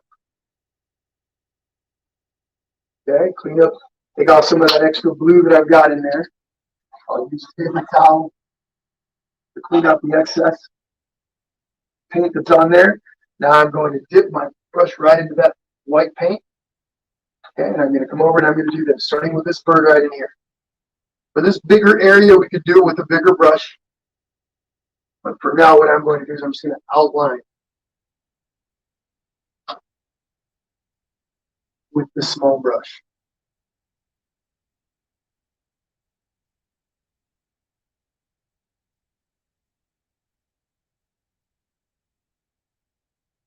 And down in here, where the tail comes down, we're going to go ahead and use this little round brush to go ahead and fill the whole thing in. This white section gets filled in with this one. Okay. Before I switch brushes, I'm going to come up here on top.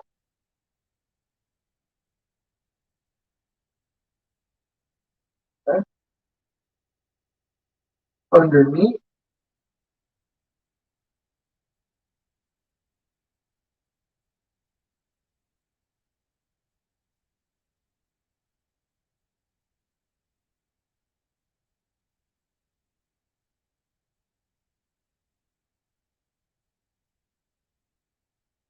Right in here, just like on the original, there's a little black marking that I'm going to be adding.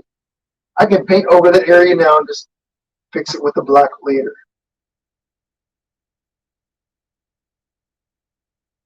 Okay. Also going to go ahead and do the beak. Even though the beak gets a little bit of gray and a little bit of black, just going to do the top part. And zoom in on the birds a bit.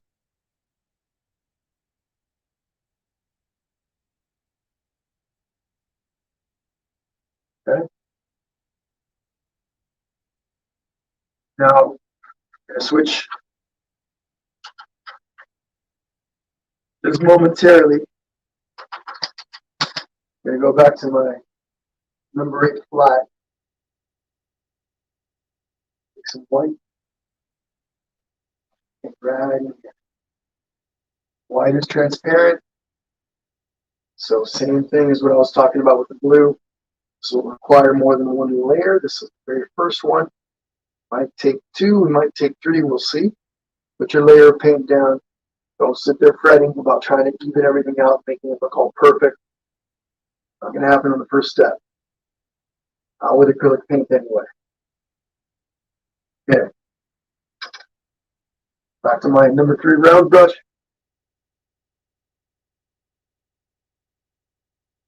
Come over here. Our other bird. That in.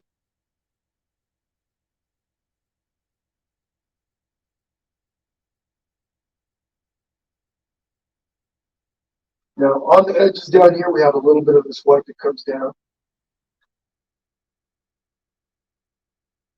in both sides.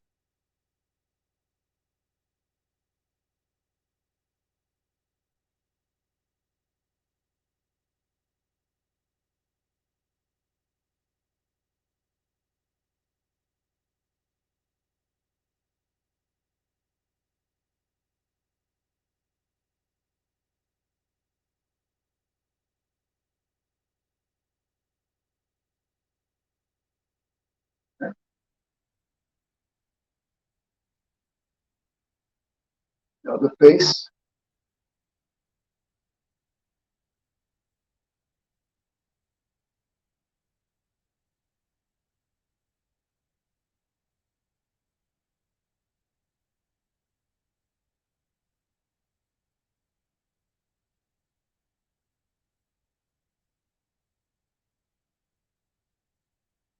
Neck.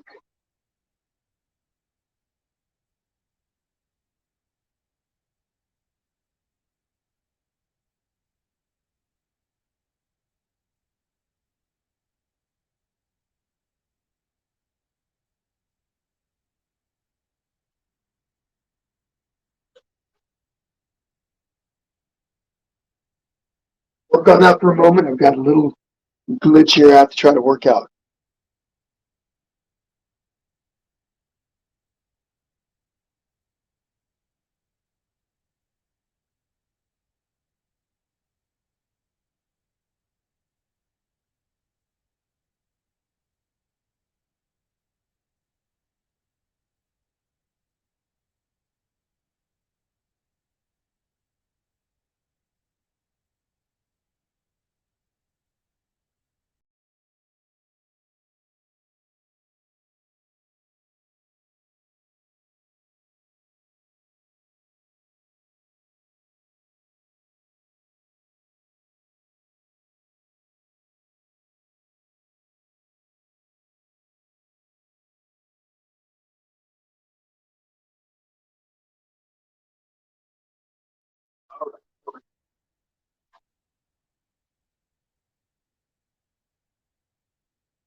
Can everybody hear me okay?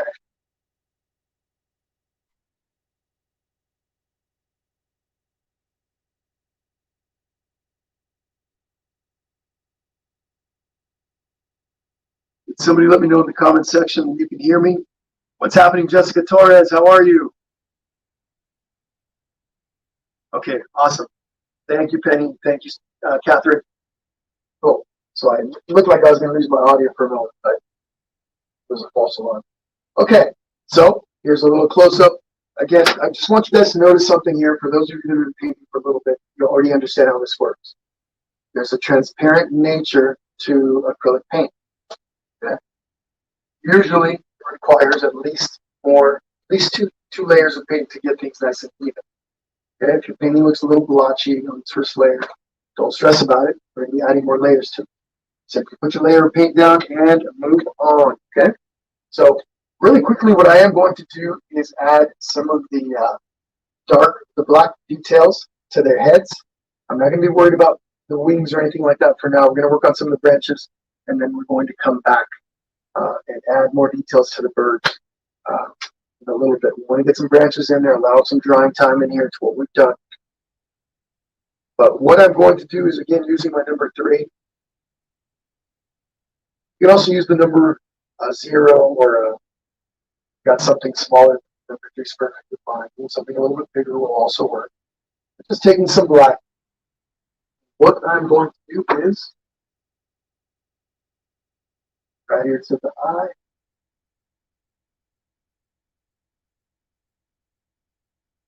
And this eye. You go ahead and color in all of the black part on the bird. Both birds.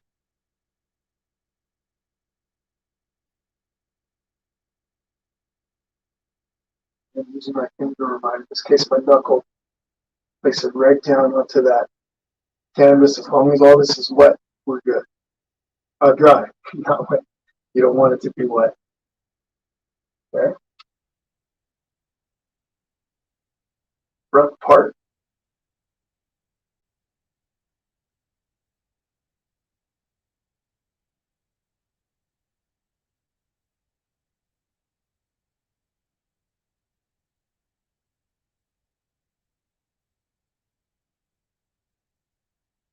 Okay. Then I mentioned that right down in here there's a little black marking. Okay. And again, that's on mine, right? Maybe yours doesn't have this. Your markings look different. No big deal.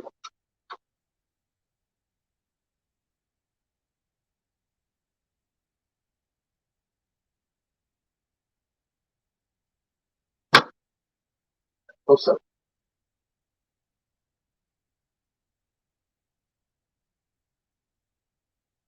Other bird.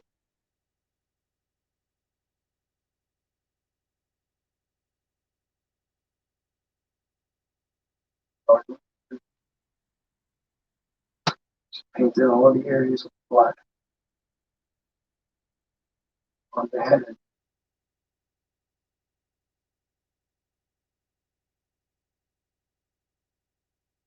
This is where birds start looking like blue jays.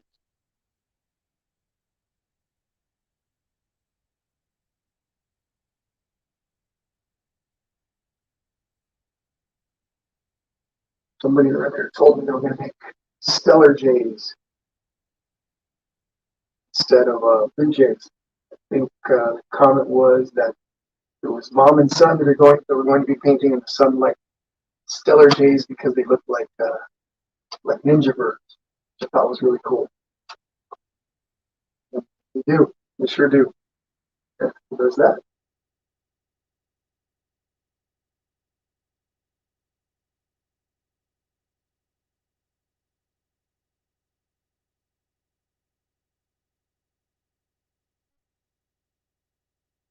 Now, if I zoom in, somebody's asking for me to zoom in. If I zoom in, I'll lose those birds.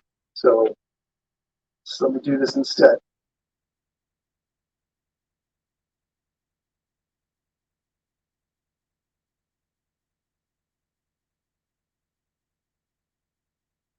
Also, yes, if you are not on full screen, you may want to click on full screen. Maybe that'll help.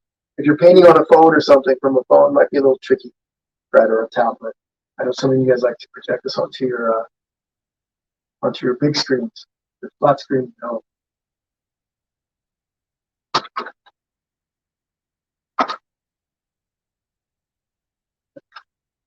But all right, take a little bit of time, a couple minutes to get that done. We're going to start working on our branches here in a moment. Okay, so I'm going to go ahead in just a bit and show you guys how to mix, or show you my mixture for the color that we're going to be using for those branches. Now, I'm not going to be using pencil anymore to do those. We're going to come in with just our little brushes. Our brushes is what we create the stuff with. So a little bit, and we're going to get moving on that. Just want to remind everyone, because we missed it earlier. So St. Patrick's Day, March 17th, this is more of a kid-centric event, but anybody can join. We're in this little leprechaun. I'll be teaching you how to draw it from scratch, painting from scratch. There is a stencil available under the event page for those people. There's a stencil. But many of you have asked me about paint kits throughout the months that I've been doing these events. Many people like to reach out and say, hey, Jesse, I don't know what to get. I don't know where to get it. Some people don't like the hassle of having to go out and get the paint kits. I have partnered with ZoomPartyRoom.com. That's a new website, just recently started. We partnered together to start providing paint kits for some of my events. Now, this is the first event that I'm providing a paint kit for. Okay, what you'll get in this paint kit, for those of you that are interested, then you'll get the canvas, the stencil, carbon copy paper to be able to trace that stencil onto your canvas. Of course, now you have a stencil that you can keep for future use on other, if you want to do that leprechaun 3 or 4 times. Okay, you're going to be getting paints, brushes, an apron, a plastic little paint palette to put your paints on. Okay, so those are all the things you'll be getting in that kit. There's a link in the description for this video. When you guys are done with this, if you guys are interested, simply go click on that. You'll get a discount. I believe it's a 20% discount, 15-20% discount on the kit. I think they normally sell for $29.99. You can get it for $24.99, and that includes shipping. Okay, so again, if you're interested in a paint kit, that's where you'll get that. However, everything else, nothing else is changing on my page. You're still going to be scratch and follow along with me. The following one, after this little leprechaun one, for those who want to, I don't know if we're going to be doing a paint kit for this one yet. I think we are. I think the idea is that we are. But this is the way for those of you that are Mandalorian fans. Okay, that's a couple of days. So this one's on the 19th. I'll be teaching you guys again how to draw and how to paint everything from scratch. But there will be kits available for this. Pretty sure that we're working on that. I'll have more details on this later. But anyway, if you guys are interested, go check out ZoomPartyRoom.com. There will be a coupon code on my page sometime today or tomorrow for those who are interested. Okay? But anyhow, that is that. But okay, here we go. Let's talk about our branches. So what I want to do here is I'm going to take some brown, and again I'm going to use the informal link here. All this on here is dry paint. Don't stress about what you see here. I'm going to take, let's see here, I'm going to start with my, where'd it go here? Did I lose it? There it is. My angular. First time we're going to be using this angular brush. Okay? I'm going to take some brown. I'm just going to scoop up some brown, bring it over to my plate. Okay, now I'm going to take some white.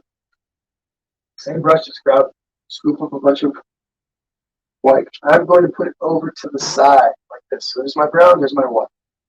Now I'm going to take some of this brown, start to introduce my white and brown. Say hi to each other. Okay? So my branches are pretty light. Yours might be a little darker. Kind of up to you. First layer of paint that we're going to be putting down for these branches is all going to be one color for the most part.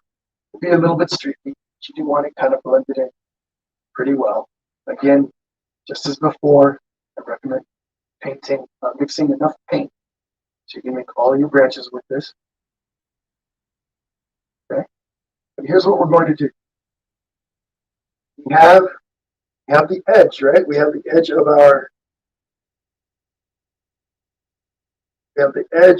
our branch already on the canvas. So what I'm going to do is this, using my angular brush. If you don't have an angular brush, basically, you know what it sounds like. The top is set at an angle that's nice and thin. If you don't have one of these, you can use a flat brush. Just going to come over like this, using the skinny part of my branch. On my brush, I'm just going to come across, make my edge there. Now, I would recommend you making your branch skinny first, and then slowly you can add thickness to it. The reason why I say skinny first is if you go too thick right away and you don't like it, that's a lot harder to fix. So make sure you go skinny first, and if you want to make it bigger, you can. What I mean by that is this: instead of making my branch right from the get-go this size, I can make it a little bit smaller, like this. Follow along. I'm not worried about that offshoot for the moment. So it's just going to come over like this, comes up, across, over to the other side. Load up on some more paint here. Obviously, it gets a little bit narrower as it gets over to that edge. Our tree's over on this side. The tree that this branch is connected to anyway. Nice and skinny. Yeah. Careful around your bird.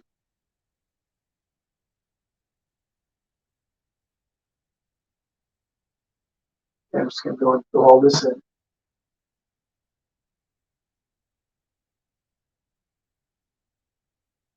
Okay. Now, what I mean by skinny is this. This part is a little skinnier than what this is. Now I can go ahead and add a little bit of thickness at a time. Again, keeping in mind that the thick side of the branch is over on this side. Okay, it's thicker over on this edge. Zoom out a little bit more. There we go. The thicker part is on this edge. Slowly narrows as it goes that way. This angular brush makes it easier to make these lines. Okay. And slowly add a little bit of thickness to the branch as you go. Once you've got the general thickness that you want, now we can worry about this little offshoot down here. Now this one on mine can come down and goes under this, the tail if I'd like, or I can bring it down below. It doesn't really matter too much. Make your own decision. Okay, so this kind of comes out. Just like this. Touches the bird a bit. That on the other side.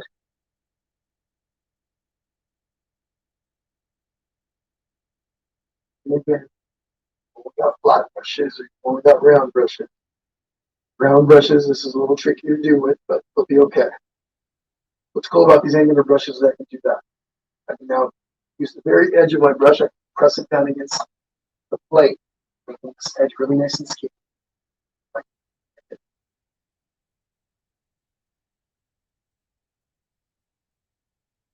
Right here.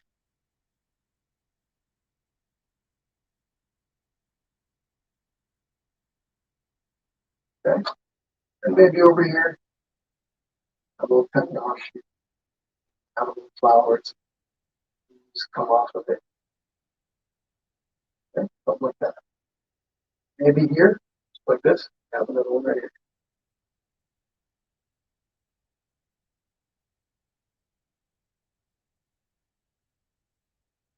I know branches can be tricky for lots of people. So take your time with it. Skin first, add thickness to it to make it as big as you like.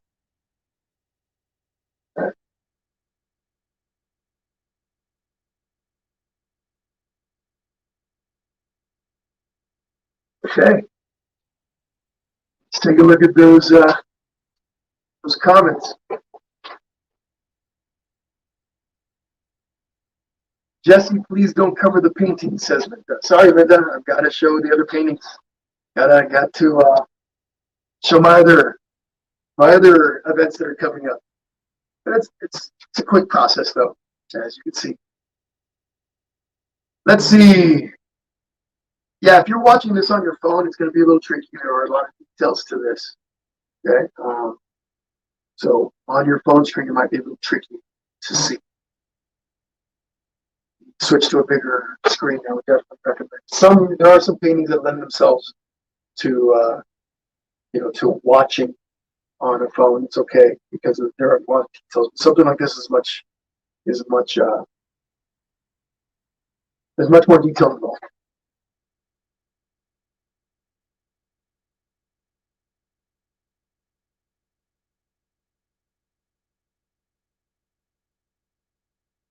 Yeah, folks. Again, I apologize if you're doing this on a phone. This is going to be a lot harder to see simply because the screen is so small, right? You could do this, but you don't get to see the other painting next to it.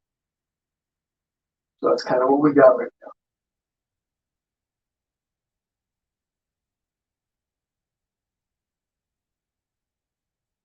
And don't stress, folks. The same part of this. You're simply going to go and watch this on continue this on the recorded version.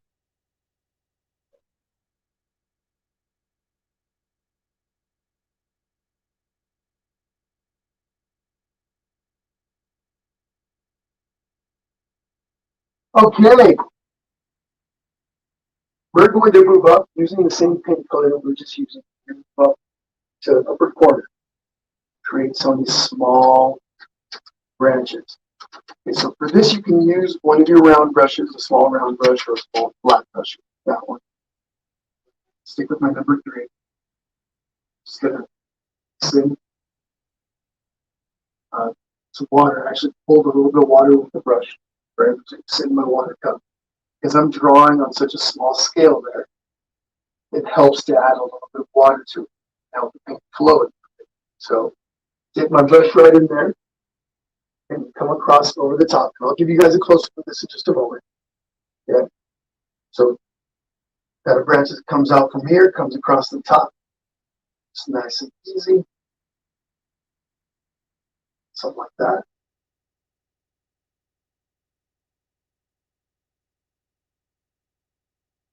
Okay. So we come forward, same rules apply here. Nice and skinny. Nice and skinny. Always enlarge them a little bit as you go. Once you have the general shape, your position, length, then you can make them a little adjustment.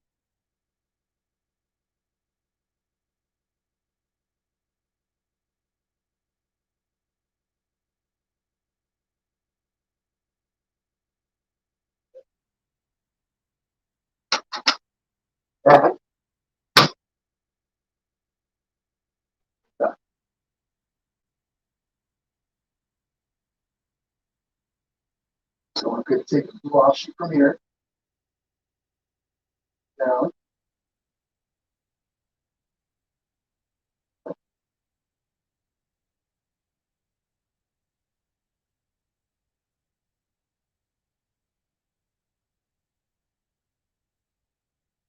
Okay.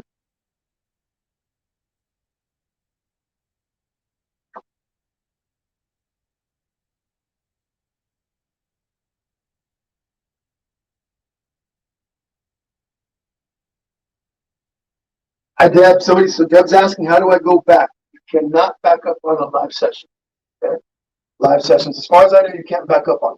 I mean, maybe on YouTube you could. I don't think so either though, but if you're on Facebook, I'm pretty certain you cannot back up on, not on a live feed. So if you miss something, maybe you'll want to wait for the recorded session. Okay? All right, next branches right up here, right over the top, somewhere up in here, come down. This one has all these little kind of angles and it comes down like that. Again, I'll give you guys a close up. It's all one color right now. There are other colors in the painting, the original. Okay.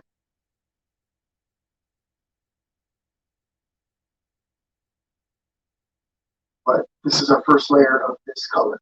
We'll come back and have other colors in there, like darker sections.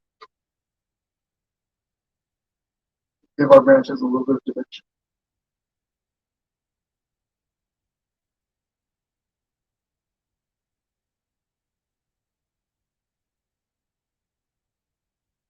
Got another one right over here.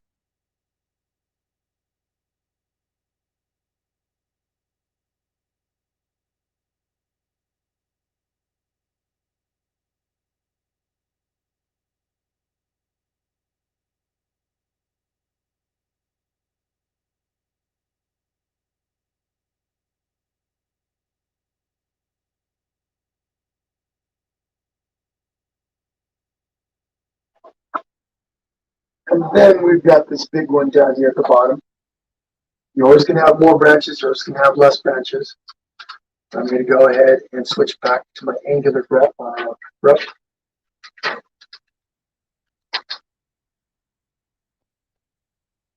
Have lots of water, saving my water cup, so I want to remove some of that extra water. Take some of this thick paint here, because this is a bigger branch. Get down here at the bottom again, skinny first, up, cross, and then it goes back down.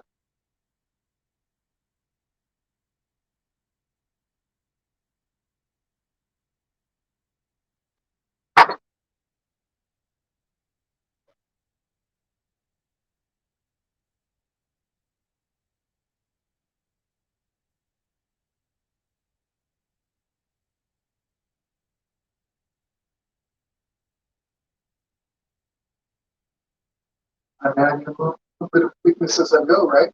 Let's first, so that's a thickness as you like.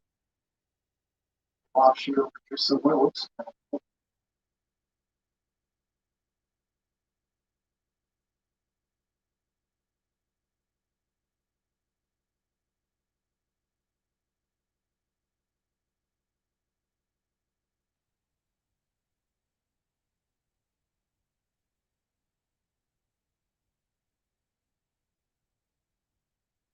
All right, you guys got about, let's say, 2 minutes or so.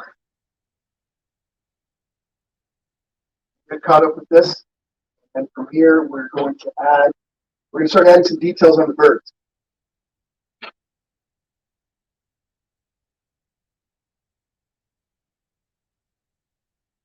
So Paula Cooper says, yes, YouTube can.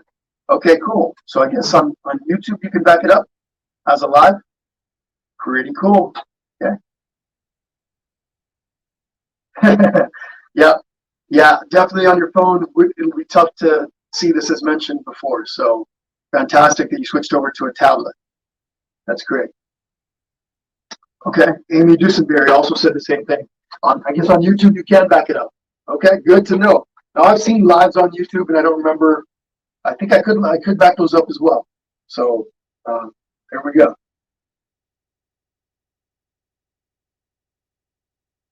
You got it. My pleasure. Nature's Pathway Limited, I think is what that is. I'm not sure. If you mention your name above, you know, forgive me for not having seen that, but absolutely. Yeah, folks, on the phone, again, there are some paintings you could do on the phone because they're bigger, but there's less detail, they're smaller, et cetera, et cetera. But on a phone, this would be really tough to do. Definitely. Maybe going forward on my event page, I'll be explaining that part of it. If you're planning on doing it on a phone, I recommend at least a tablet or a computer so that you can see everything. But all right. Oh, Lana. Okay. Awesome, Lana.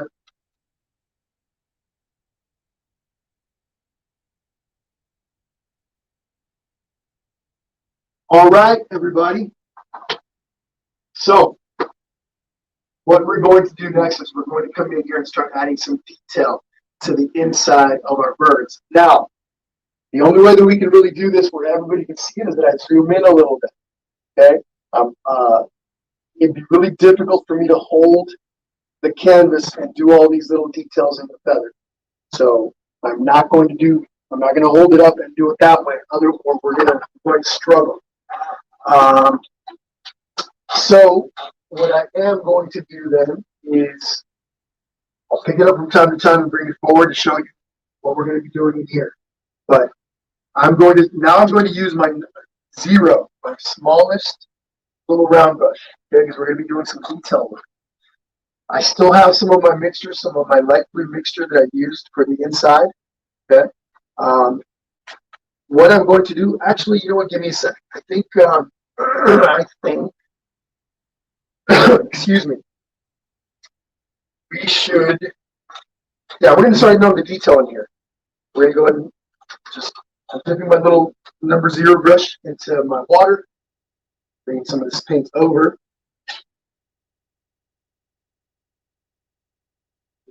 Creating a darker mixture of my lip. Okay, I'll do this a few times. Just a small section of this original light blue that we had.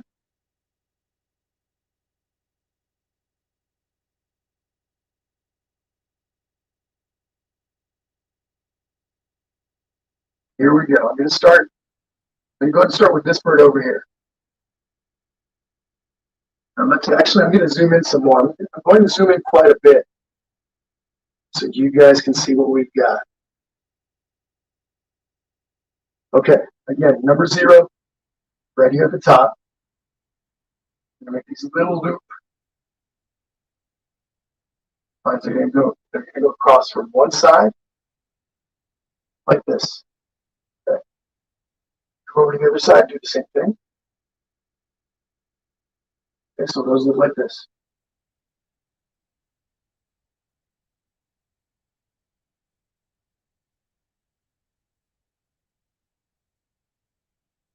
Okay.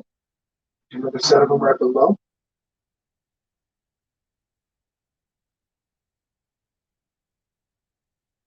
Other side as well. I'm using mainly the point of my zero round brush. Okay.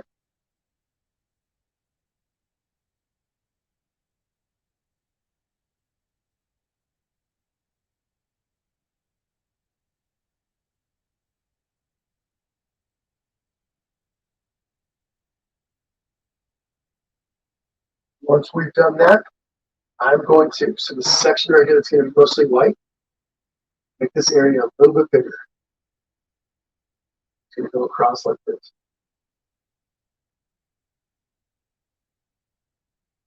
All of this in there is going to be white. Again, don't stress too much. Try to get something kind of close. OJs have different characteristics on their marking. As long as you're close, you're going to be okay.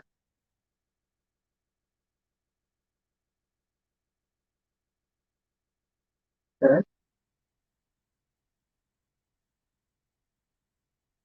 There we go. Next one. So we do the same thing. Oops, a little, almost like U's all the way across.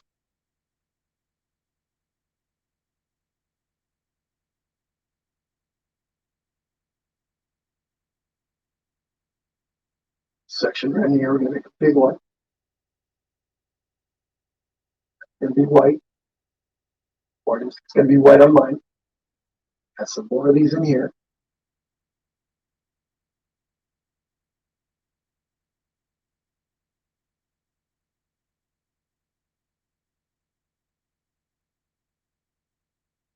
So even if I decided that this is all going to be white, or some of them are going to be white, it's going to turn out just fine. Don't want you guys, again, don't want you guys stressing and going, oh my gosh, mine has to look just like that. Everyone's is going to look a little different.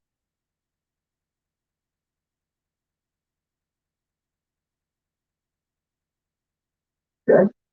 Now, what I'm going to do next is right here, good section in here, and then from there, it's going to draw right across here. It's going to draw a line that goes down.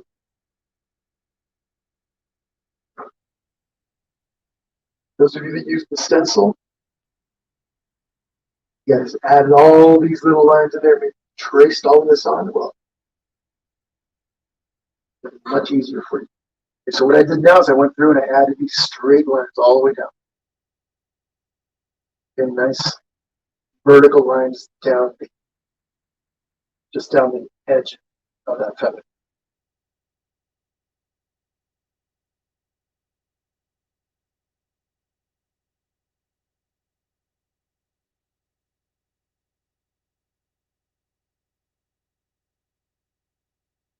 And this is the last step that I'm going to do on this part of this bird. I'm just going to outline this part right down here.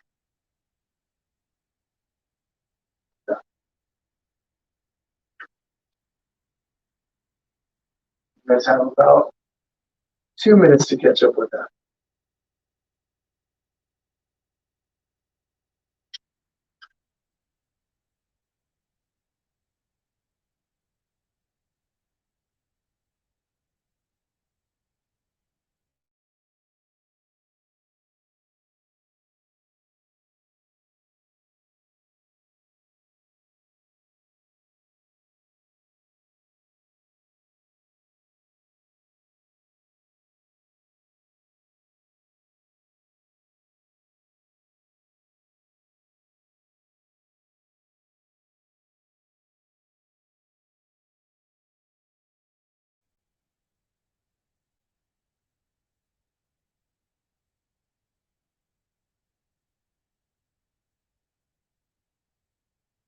Here you go.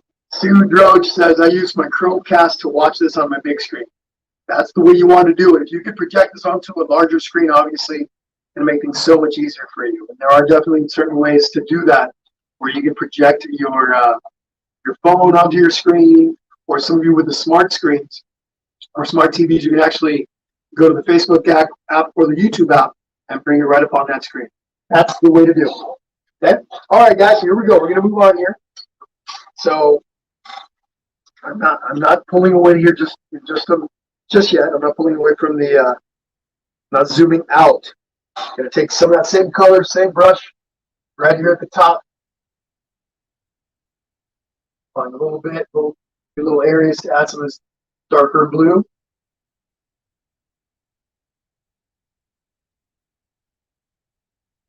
And I'm also going to outline the top here.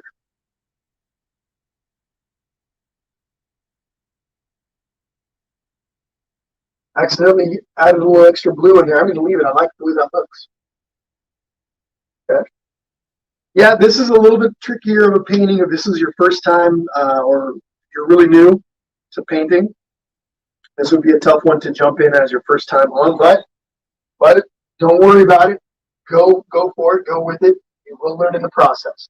And I'm also going to take the same color and I'm going to outline the back part of the bird. down, over, like that. Continue with the outline.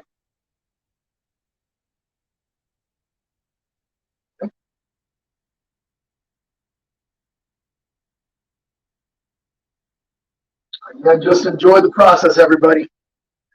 Do yourself no good by stressing out. If you're stressing about this project, just take a deep breath, let it go. I know you guys want to do really well, but practice, time. You can always come back and do this again, okay? Hopefully you're all having a good time, and that is the main point of all of this. Okay, so I'm going to go ahead and back up, zoom out a little tiny bit, and just let me make sure I got all my blue sections in here. And I do. I'm going to back it up a bit. Actually, I'm going to move it over to the left a little. Let me see here.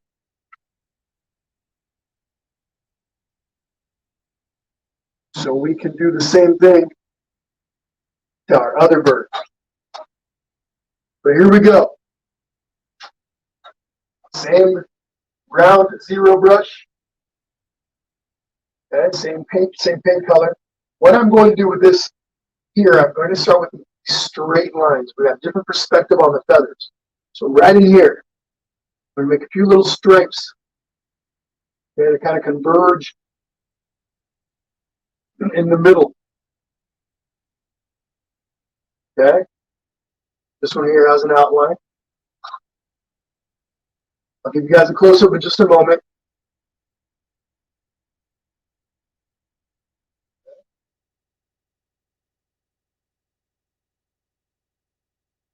We're going to start with these.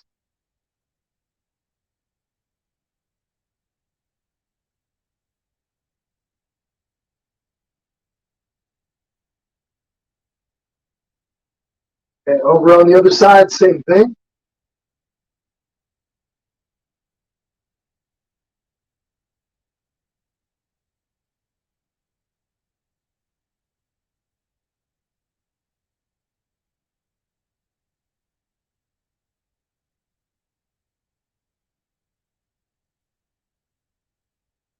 So on my bird,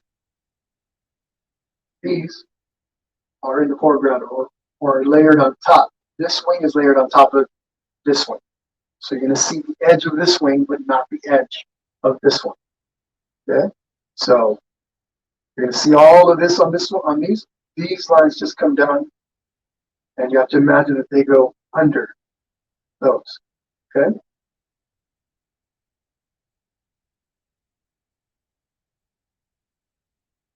Once you've got that, you're going to go ahead and outline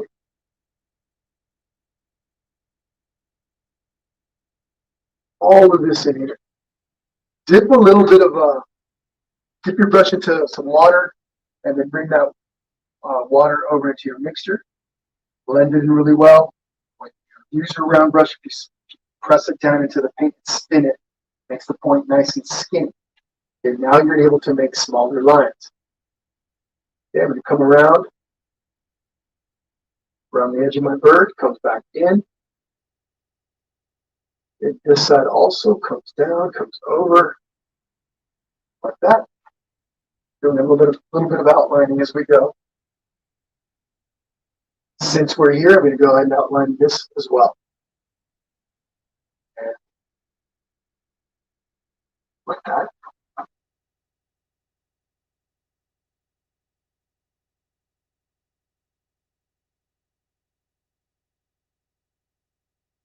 One thing I am going to do that I didn't do on that bird over there, I'm going to do it above here just a second. Right down the middle right here. That line at the beginning. Okay.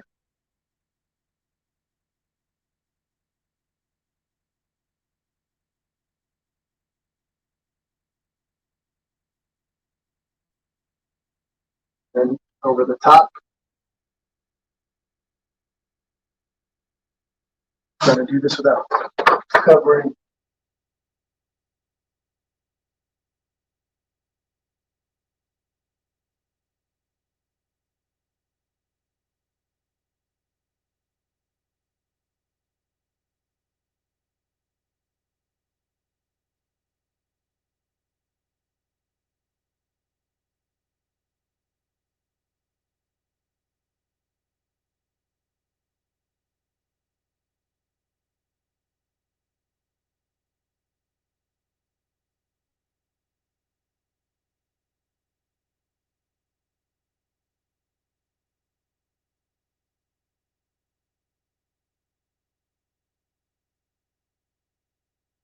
Okay, and I'm also going to do a little bit of outlining over here.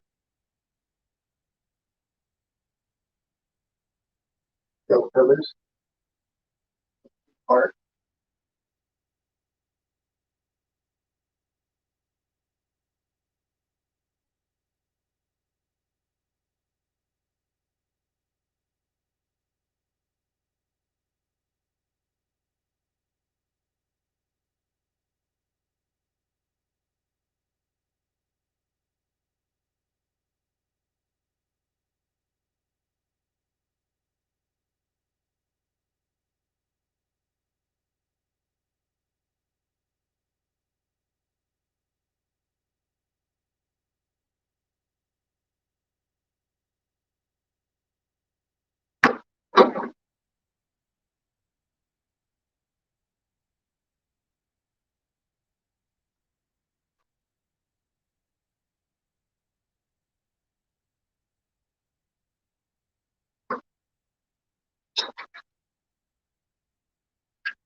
I do a little juggling act over here.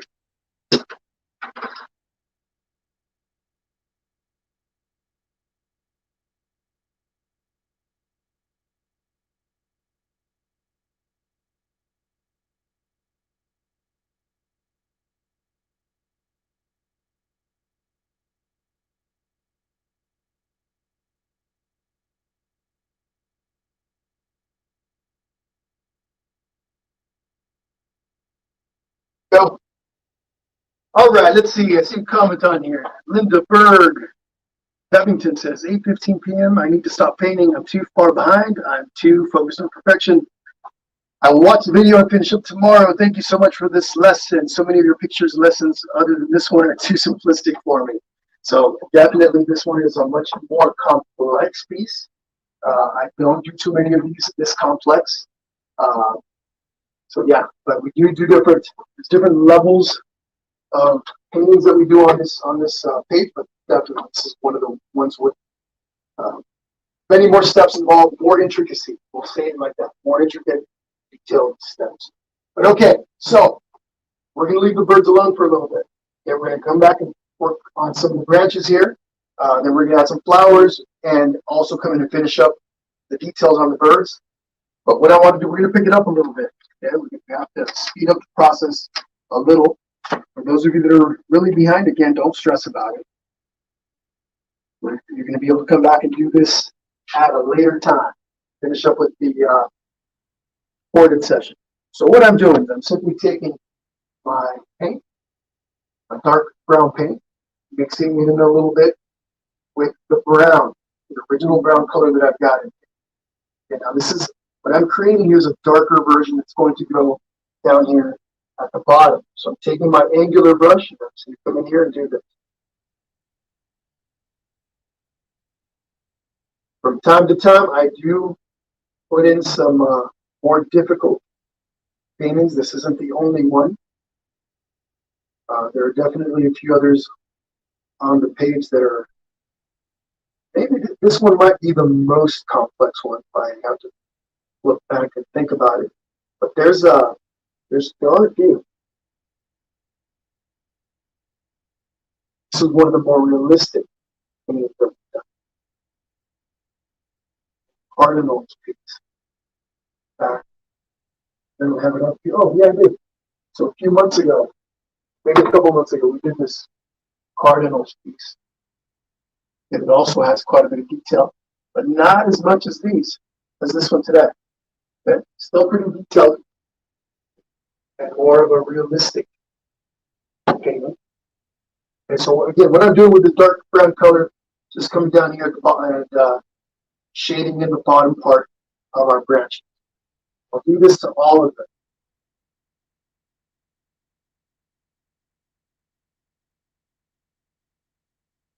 Okay? Now, I'm going to switch to my round number 0 brush. Okay? Last part. And some of that brown. this case, I'm just going to go straight to the brown. I'll take this. Add it.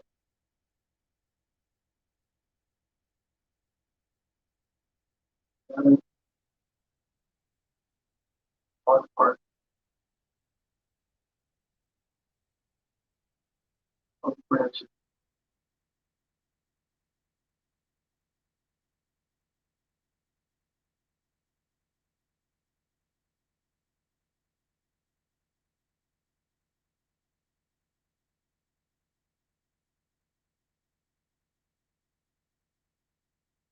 So a little bit, we're going to be adding some of the flowers and everything else.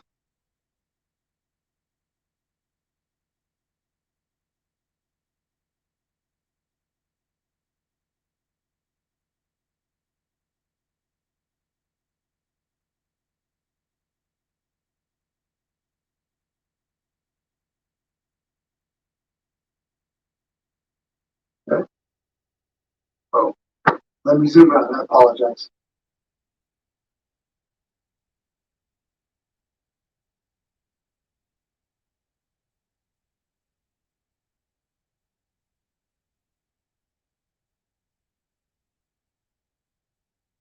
What I did, recap really quickly. So I just took just brown paint, bottom part of my branches all the way across.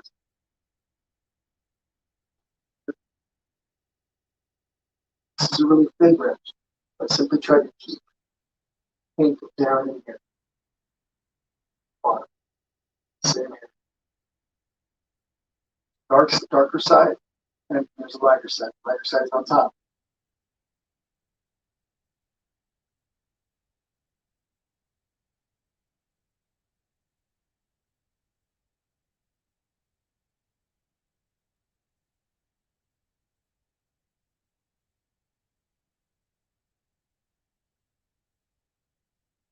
Once you've got a darker edge on all of your branches, I'm using my angular brush. I'm going to grab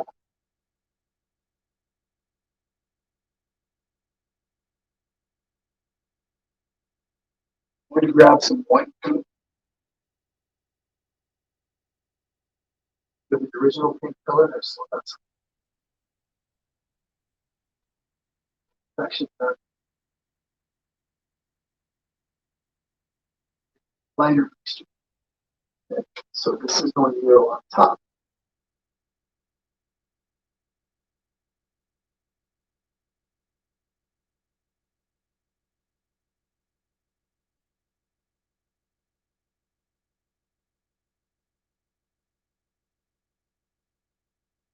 And you can just kind of use your brush here to create a little bit of a variation with the shading.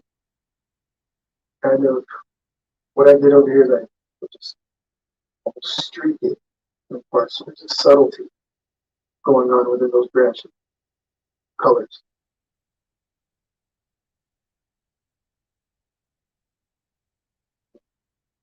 This one I stick to the very top edge of this.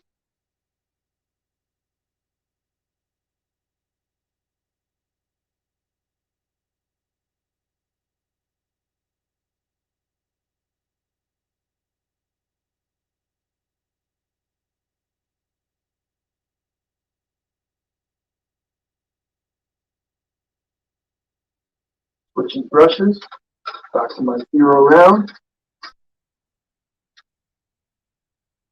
And we're here.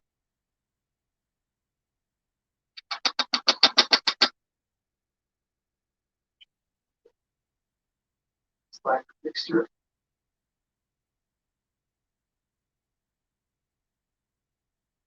Spin my brush. That point nice and skinny. Then top edge.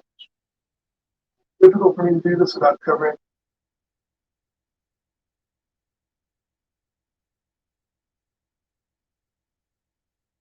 some of the painting. But we're best. Across the top. Also,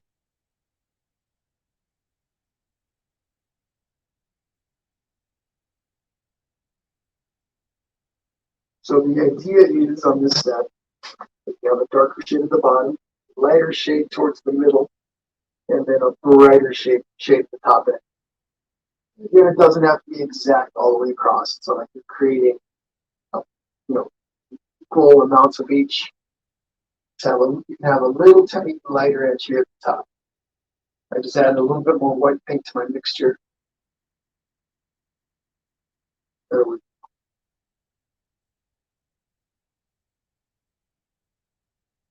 Over here.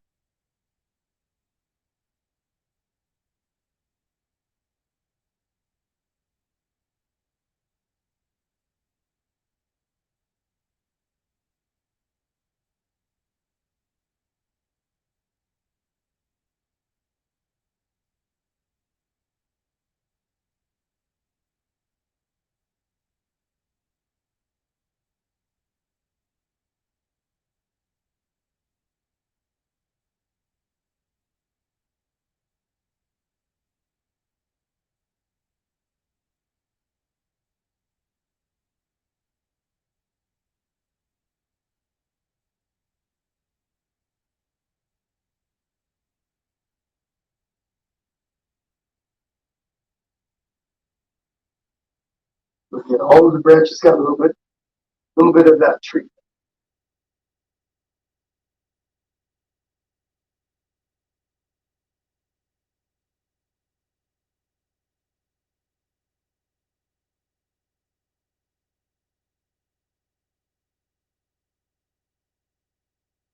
Okay, so work on that for just a little bit.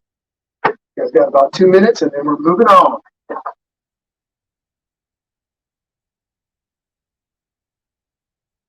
You got it, Paula Renzdell. My pleasure. Vicky Laurie, of course, you're very welcome. Okay, Penny, sounds good. I'll see you later. I know this is a bit of a long one. I think we're going to go a little bit over. I was expecting about 2 hours, 45 minutes to 3 hours. We're going to go a little bit over, but not by too much. Again, if you guys cannot stick around to the end, don't stress about it too much, okay? I'm going to give you guys a little bit, maybe about a minute or so to catch up on that. We're going to add some flowers. We're going to add some more details to the birds. We're going to add some leaves, and then we're going to be getting close to being done. So I was thinking about maybe another 40, 45 minutes. Like I said, time flies. Time flies when you're having fun. Okay, so work on that for just a moment. I'm going to step over to my other room here for a second.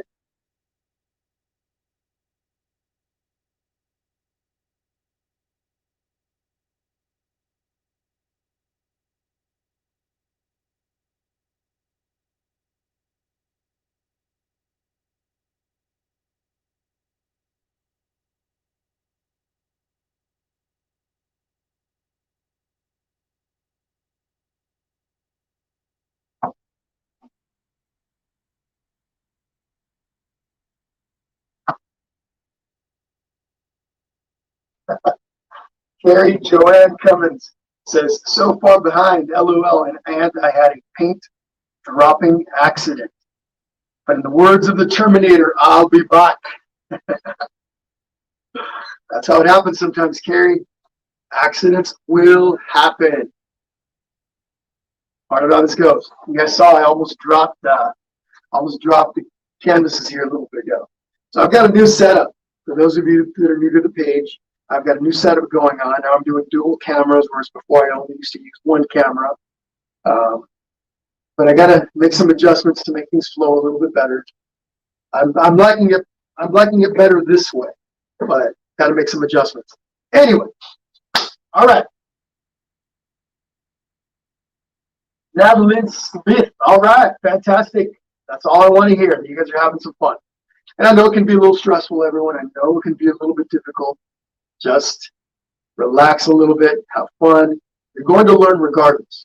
Even if you have a difficult time with this and maybe you're kind of sitting there going, I don't like what I'm doing, I don't like how it's turning out, just go with it. I would recommend finishing. Don't quit part way. Finish it. Use the experience to learn. Okay? But all right, here we go. Let's continue. What I'm going to do right now is I'm going to take my number 3 round. I'm going to clean up the brush a little bit. It's got some of that brown paint in it. Actually, hold on one second. Gotta fish it out of here. Number 3 does not have any grounding. Grounding has a little bit of a glue that we're using a bit ago. So what I'm going to do with this, now if you've got a small flat brush, like a number 3, it's perfect for this also. I'm just scooping up a glob of my paint, like this. Get quite a bit of paint. What I'm going to do is I'm going to make little petals, like this. Right over here, there's going to be a flower. I'm just using the tip of the brush. Let me see if I can give you guys a close-up of this. It's going to be a little tricky. So what I'm doing is this right here. Using the brush, I dip it, push it down, press it down against the canvas. It creates these little circles. Those are my petals. Okay. Now you've got the inside of, between all those little petals that I just created, those little semi-dots at the center of the flower. Next to it, I kind of do this. Okay. This. Those little buds. Buds that are, we're going to attach them with branches here. Here, same thing.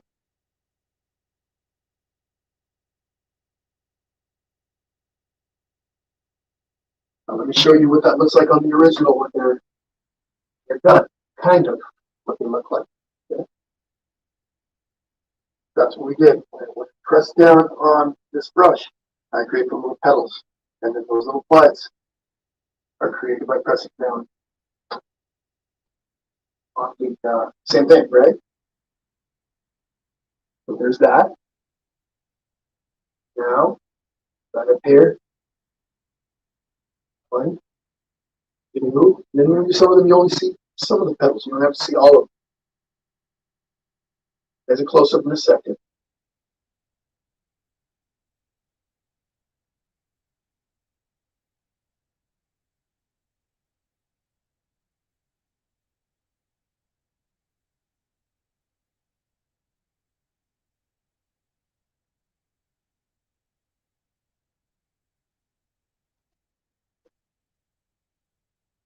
A little bigger, so pressing down a little bit harder petal on the brush so that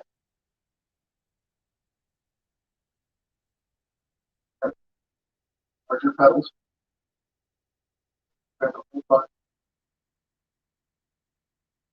Buttons.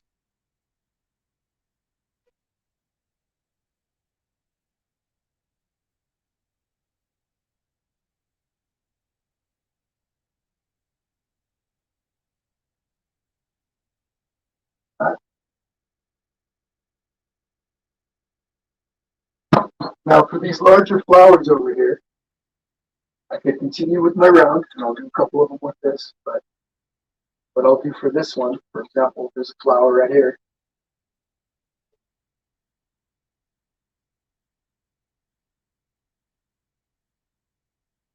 I'm actually drawing in the petals.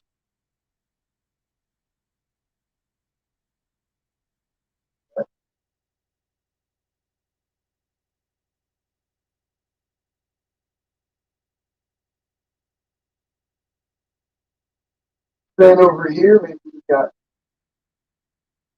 another large one. Drawing in those petals.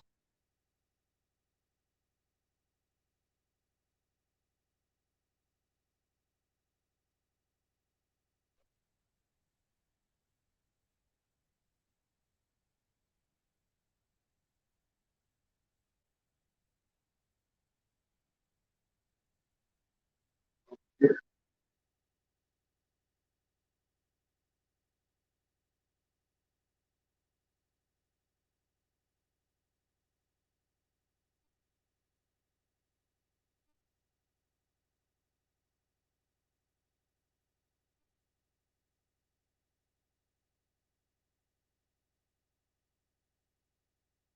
Take about 2 minutes with that, and then we're going to continue adding detail to the birds. We're going to come back, layer some of the white so it stands out, add the white in the wings, and then we're going to move to adding black detail on those wings.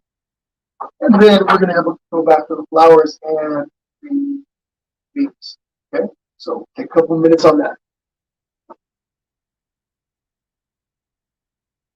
Of course, Jennifer asks, I have to leave to prepare dinner. Can I watch the last part on YouTube later? Absolutely. Absolutely, you can.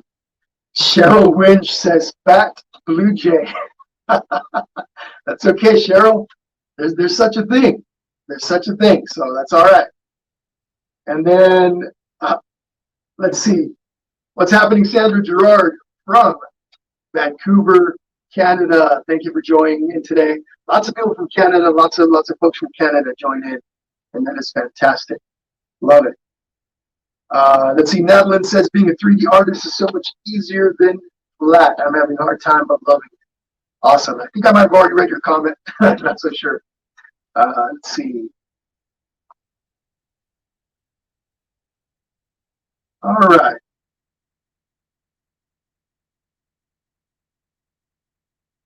Thank you, Paula. Thank you.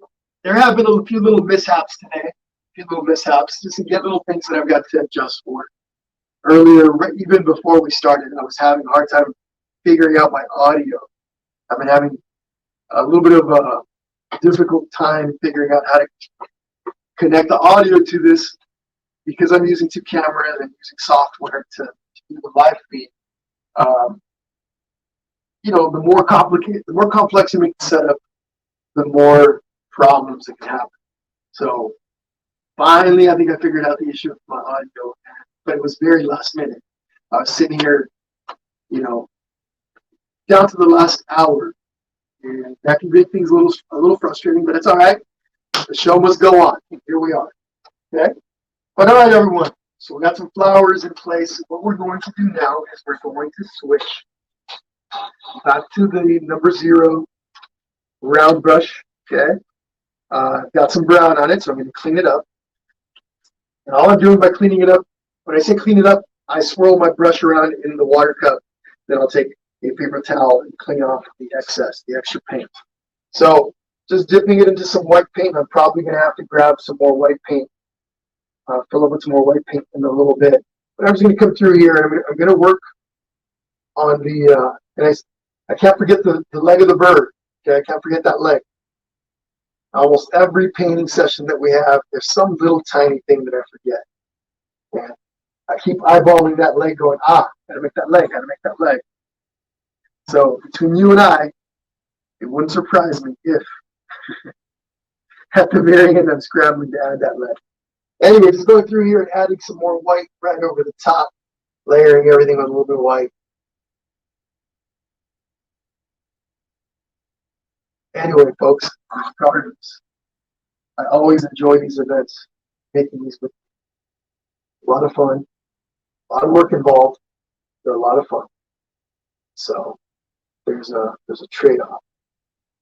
So if you're just going through here with this white paint and layering over the top of everything that's already white.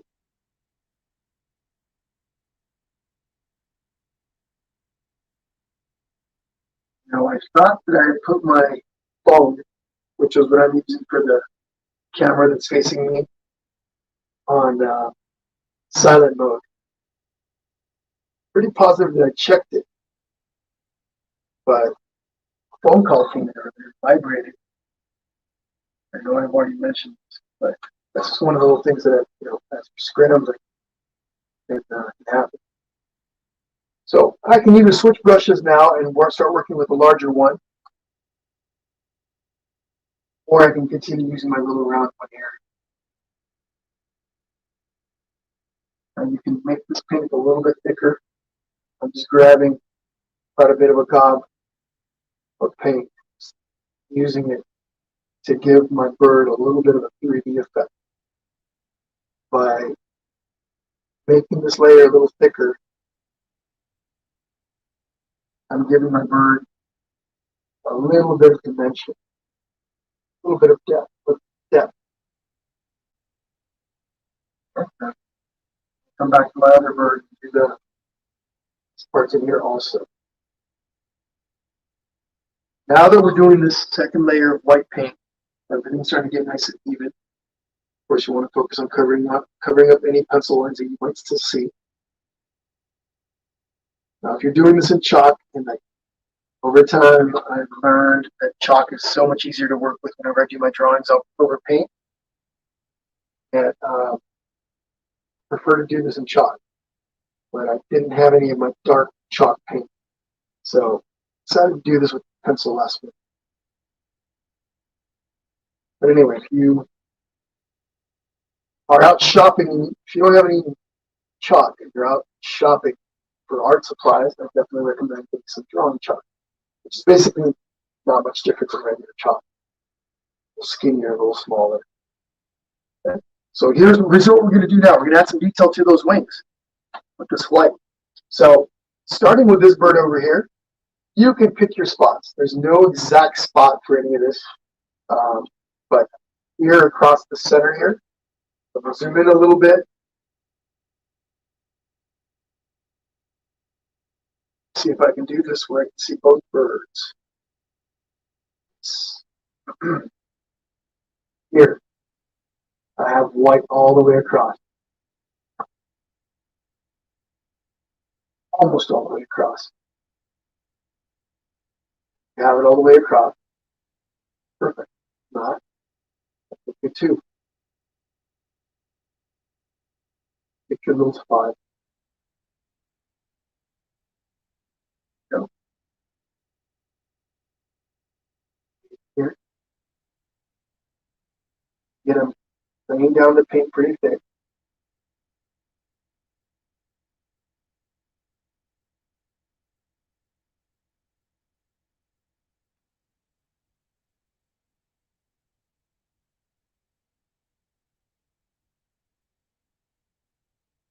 Then the only reason why I'm wearing gloves, for those of you who might be wondering, just to keep my hands from getting so messy. Some paints, like oil paint, certain oil paints get toxic. You want to minimize how much you touch your skin. Or some solvents that you use in paint can be toxic. But with acrylic paint, I wear this for just to keep my hands a little clean.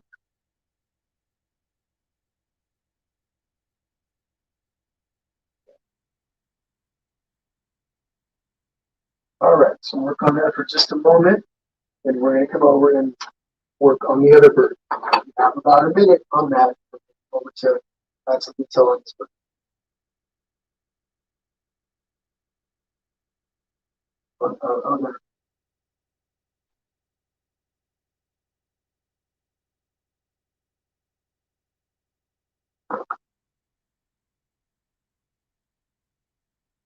Sounds good, Kendra Morley. Thank you for joining in. Bye-bye. That's right, Paula. There's a learning curve. When I first started doing these last year, I used the same setup with one camera throughout, up until just last month or just up until the beginning of February. And there was a learning curve there. There were so many glitches that happened when I first started. Sometimes I wanted to pull my hair out. Had dropped off videos. I knocked stuff over. It's all part of going live, and still fun. You got to stick with it, just like with painting. You got to stick with it. Okay, the more you keep doing it, you're just going to get better. Same goes for anything, right? Anything in life. So anyhow, there's a learning curve to this. But about a month from now, maybe a month and a half, hopefully not that long, but everything's going to be flowing, and I'm going to be super happy. Until I decide to change it again to get even fancier. Who knows? All right, let me grab a little bit more white. Oh, I got some on this plate. Here we go. Other bird. Let me zoom out, or let me zoom in on this other bird. So like that. Okay. Here we go. White. And we're going to start doing the markings. Now, if you notice, on the original, there's some gray on our birds. We'll add that towards the end. But right in here, right across here, we just have a little bit of white. So come down like this. Again, don't stress for the exact. You're not trying to be exact. Just find some little spots to give your birds some little white markings. I'm no blue jay expert, but when I was researching a little bit to create this painting, I saw that their markings varied quite a bit. Then across this other way.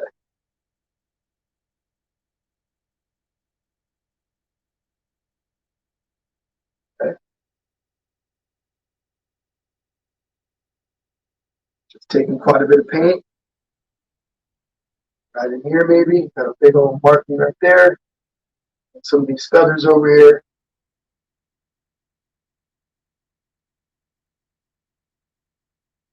Those of you that have a little bit more OCD, just tell that part of your brain or try to tell it to just kind of relax a little bit. What it's like.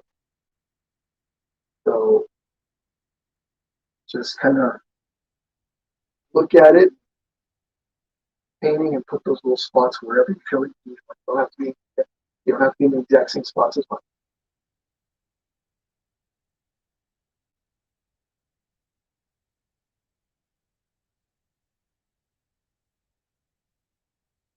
Okay? You guys got about 1 minute, and we're going to go in with the black. Same brush. And clean up my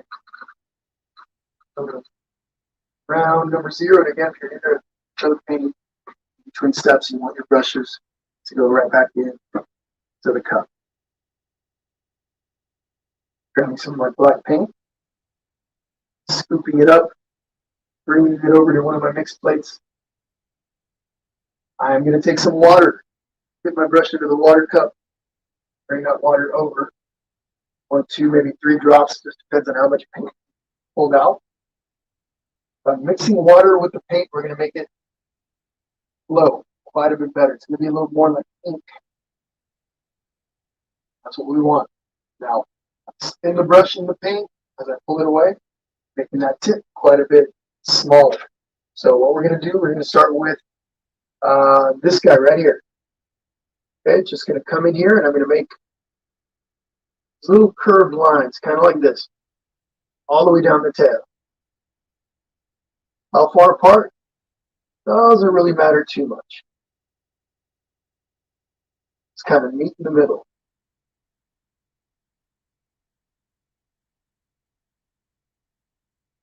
Now, I hope you guys don't mind. This is taking longer than expected.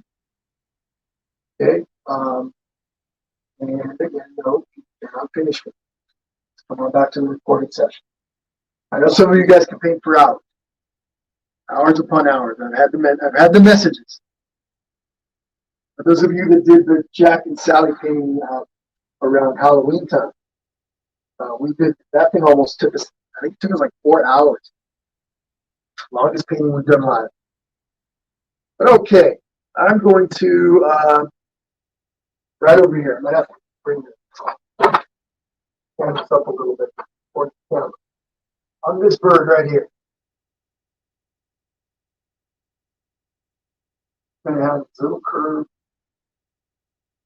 You guys see these lines, the blue lines? If you were to imagine those lines going up, those are all segments of those feathers. Okay, so just kind of imagine this line goes all the way back, and in between you have these some of these little lines, which one of those is a section of the feather.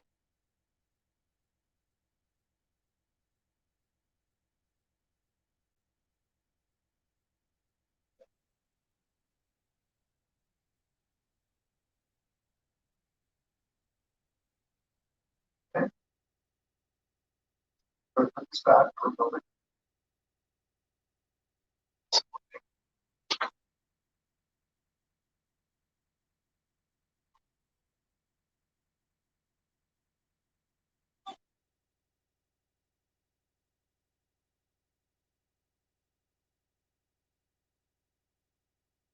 All right. So here, on these feathers, these 2 segments, I'm just going to do this. 1, 2, 3. Maybe move down a little bit, do the same thing. Okay, over here.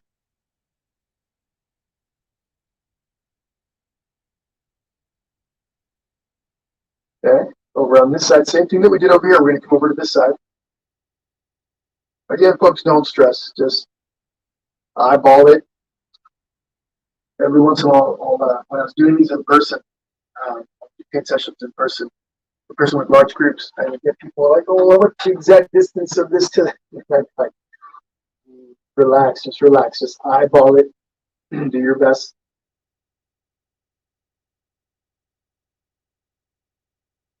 I'll give you guys all a close up in just a moment. Just going through and adding markings to my feathers.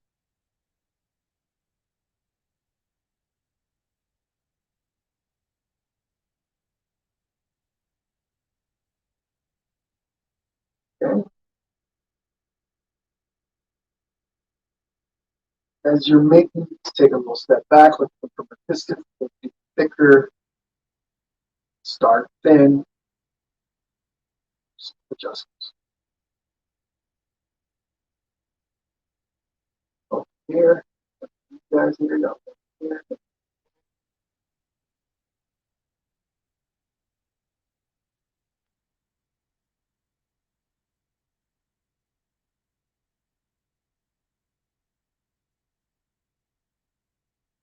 Down the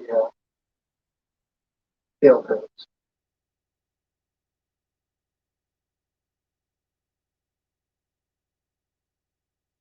On this bird are a little bit thicker in the tail than on that one, for mine anyway. They're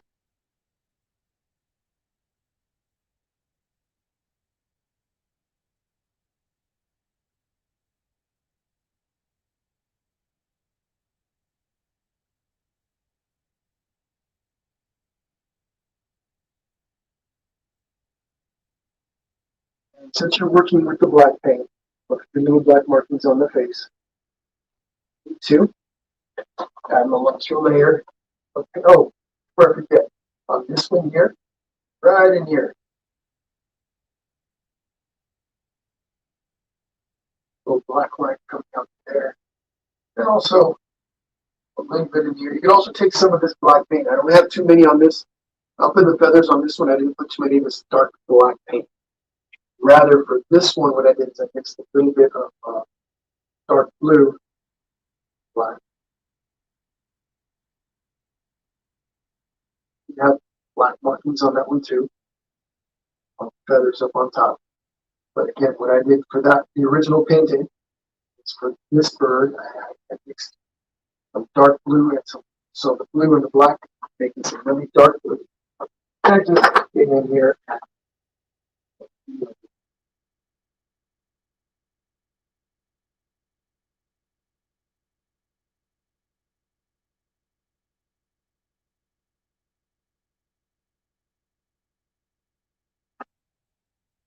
spots.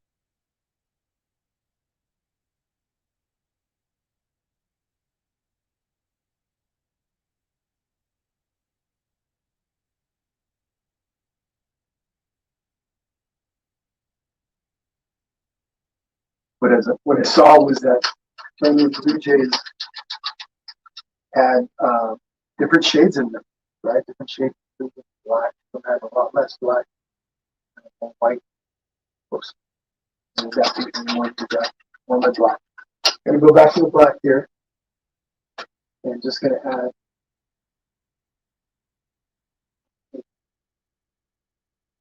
black parts, black markings on the head. This makes them stand up. Makes the bird stand up quite a bit more.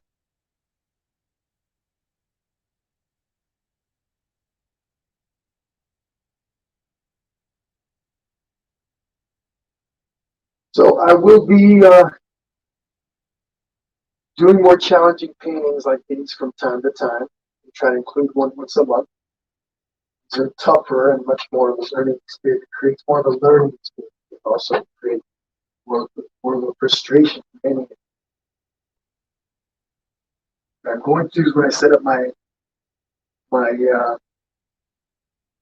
events, maybe under the events details, I'll explain, hey, it's a more advanced painting or it requires more patience. That way everybody kind of has an idea what to expect.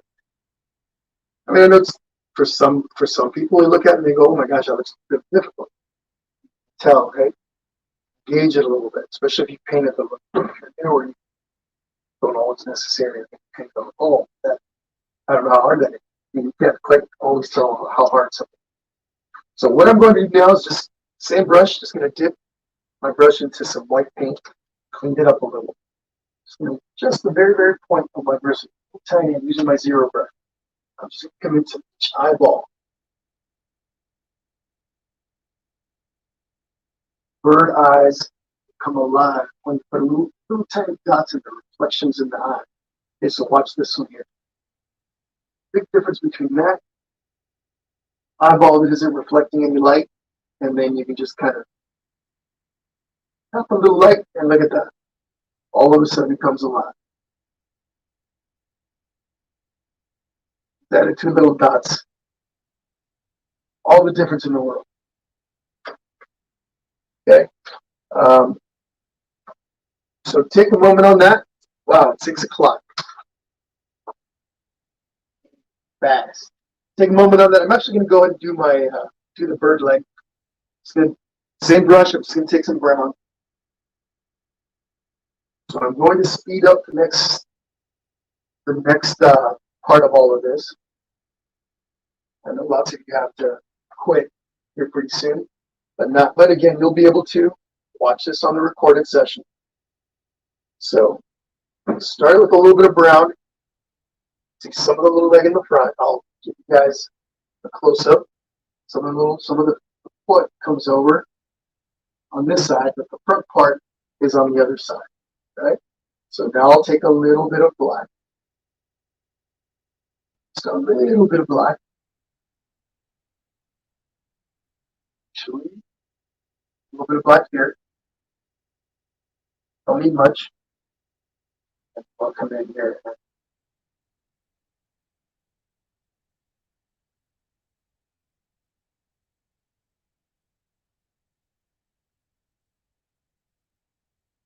Just a little bit.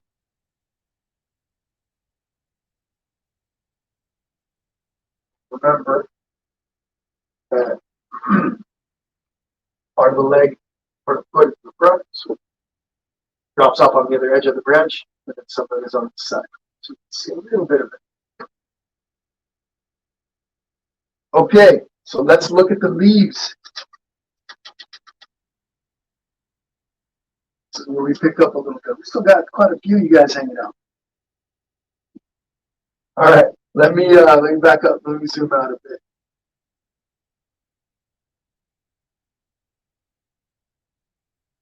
Okay, we're gonna add, using my number 3.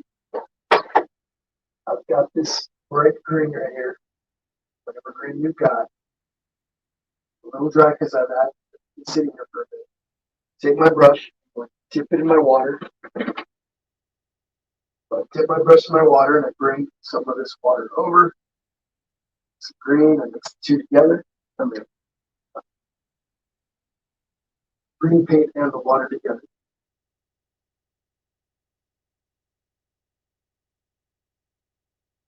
Okay. Now what I'm going to do is I'm going to add some leaves. Zoom in a bit.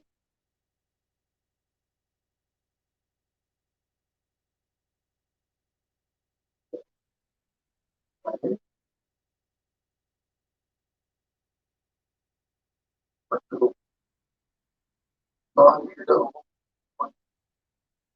Pointy ends.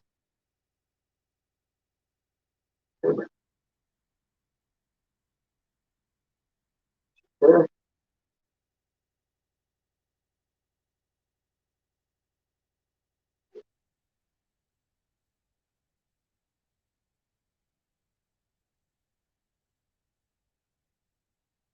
Okay.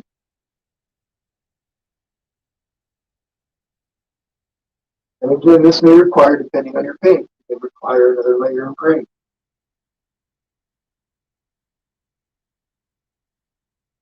Okay. Oops, back it up, just back it up, zoom out. See if I can hold the canvas.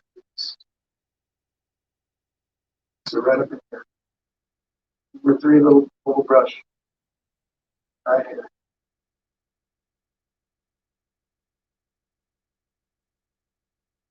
I outline it. That's why I need to put little buds in there. Little buds, that don't have the flower. Right.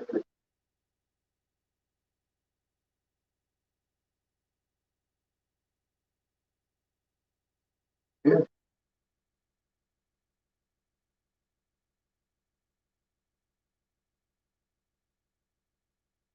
Okay. Right here.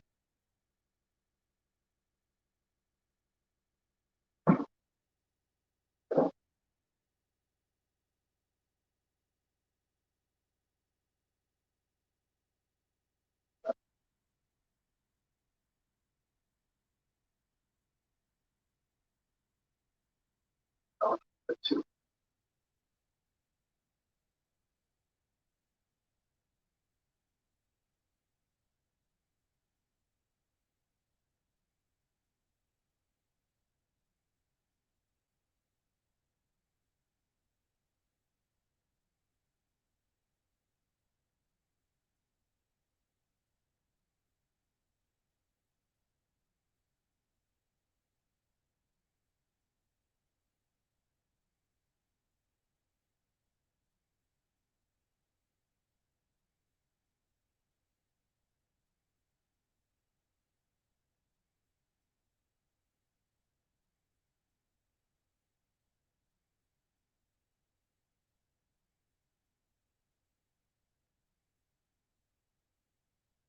Come back for a little bit.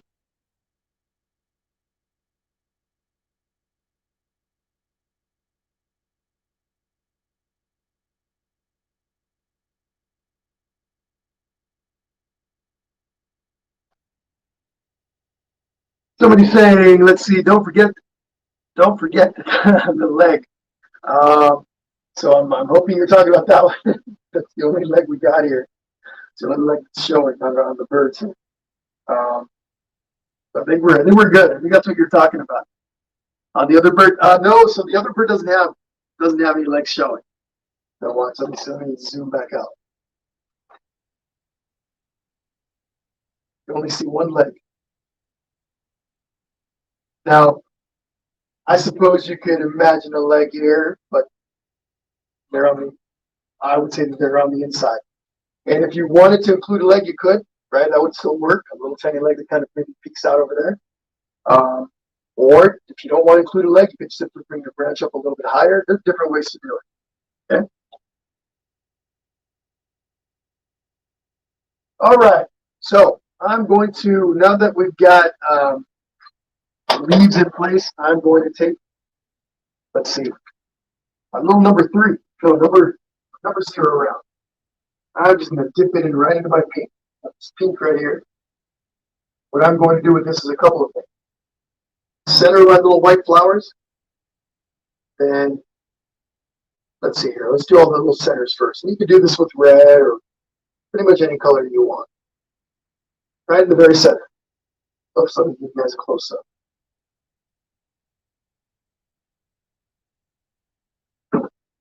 Okay, so for example, right here.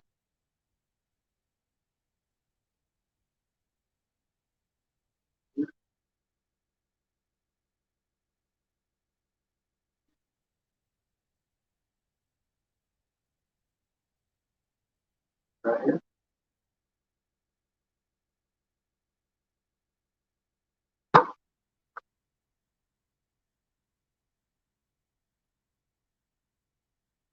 Technical difficult. Okay. Same brush, same paint. Actually, just going to mix a little bit of white paint with my pink, lightening it up a little. Bit of a lighter shade of pink. And what I'm going to do with this is on little buds here.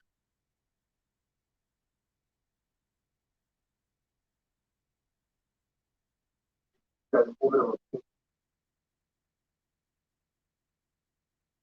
a pink edge. Right here.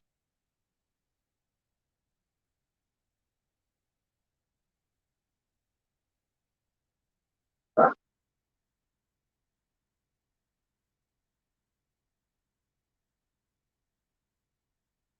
And then you can also just take a look at the regular paint pages for variants maybe. There's some little sections there. A few little bits at the bottom between the white and the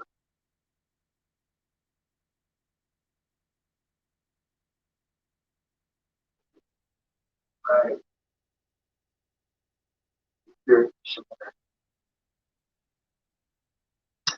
Let me zoom back out.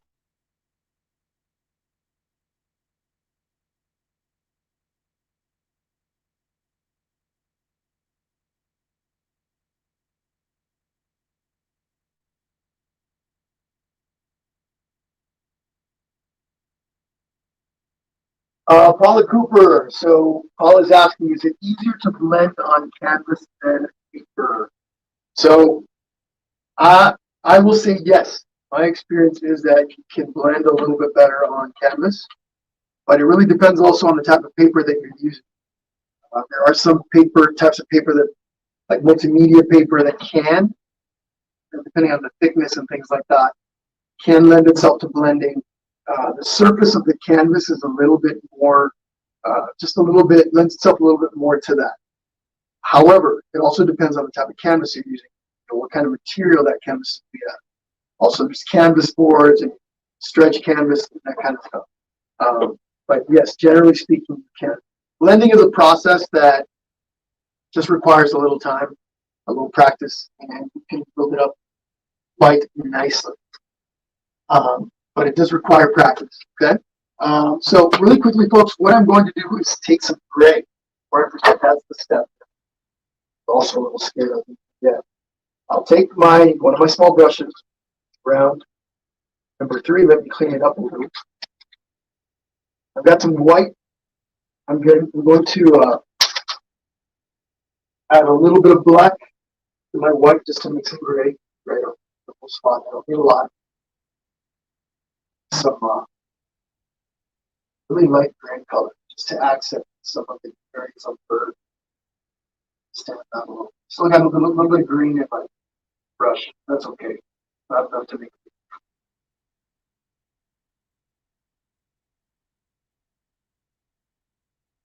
Still got. No, let me clean this up. But I add more. I have green underneath my white. So when I started to pick up more white, the green started blending in with the gray that I was creating. So we need another spot over here. Okay. Like, take a little black. Another.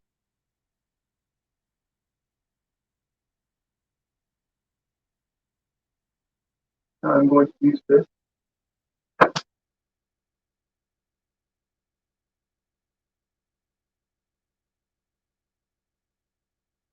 This one here. Kind of close up. Here.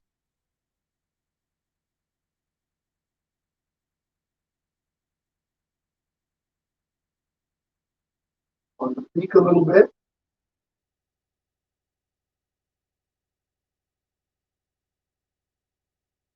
Okay.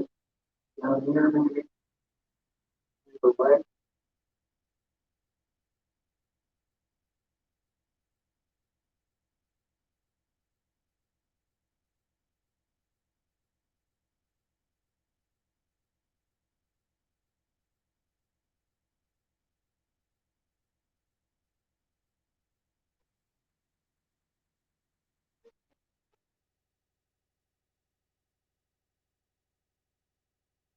See, I'm still missing part of my beat here, so great to fix that.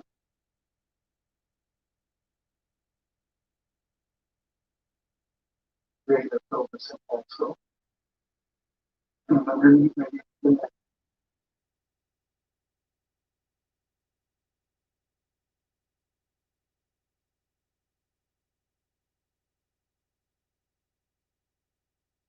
So over here. Oh, I don't. I lay a little more white in here. Just use the gray to accent a little. A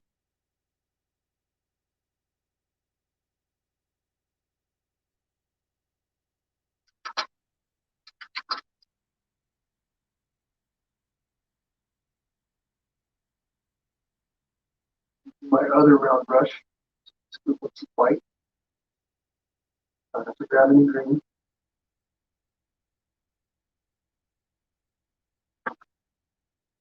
And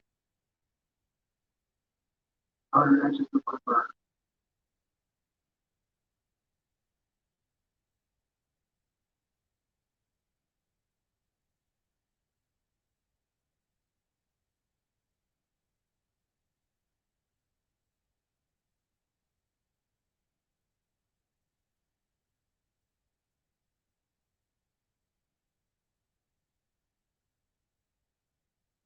I noticed now that I'm up close, a little section right there where I missed adding that light blue for there.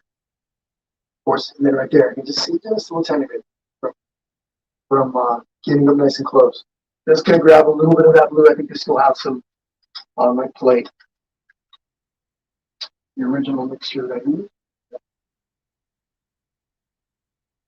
Here. That's that.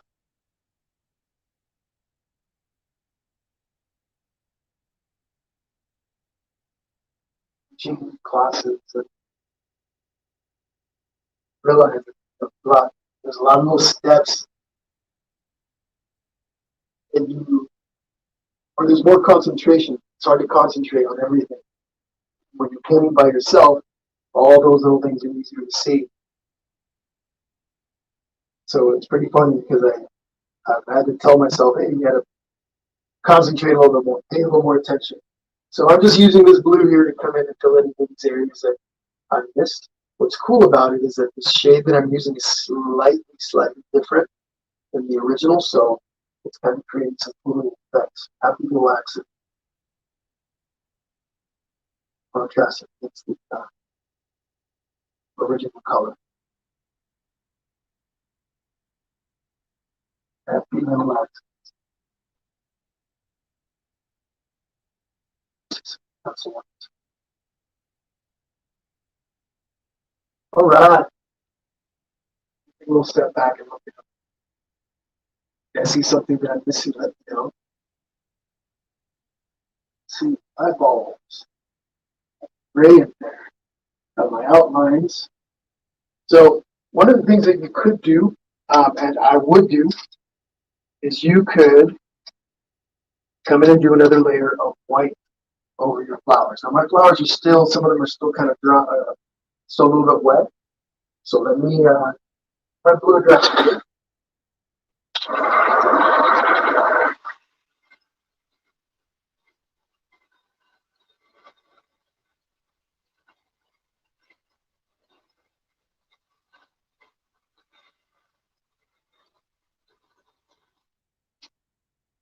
Make those white flowers stand out a bit more. Just gonna do one layer of white over the top.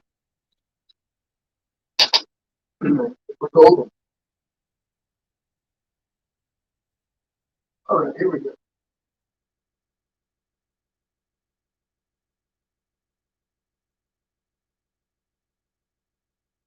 Not that white.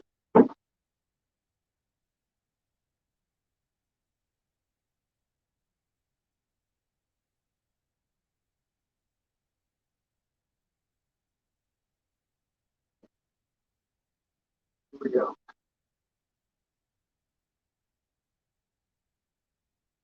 Layer over the top.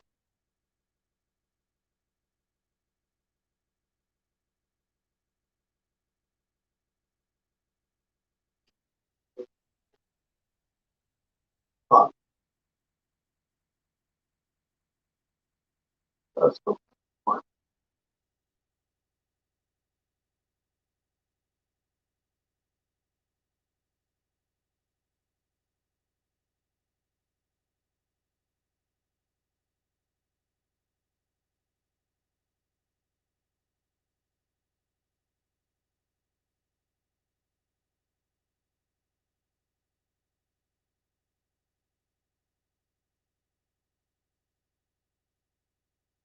All right, everybody.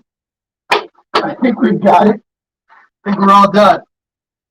So anyhow, The very last thing, now, some of you that have been painting with me for a little while, you may have noticed I didn't paint my edges.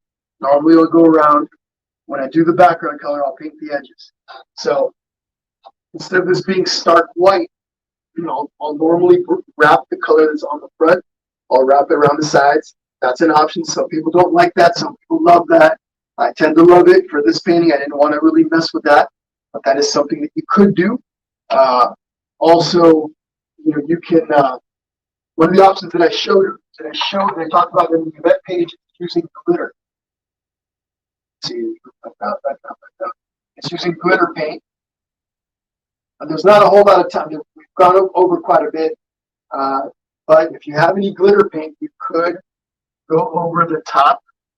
So I have some blue glitter paint. It's a pearl colored paint. It's actually just glitter floating around in glue that you would paint over any areas that you really want to stand out. This is a perfect painting for that because of the birds and the flowers.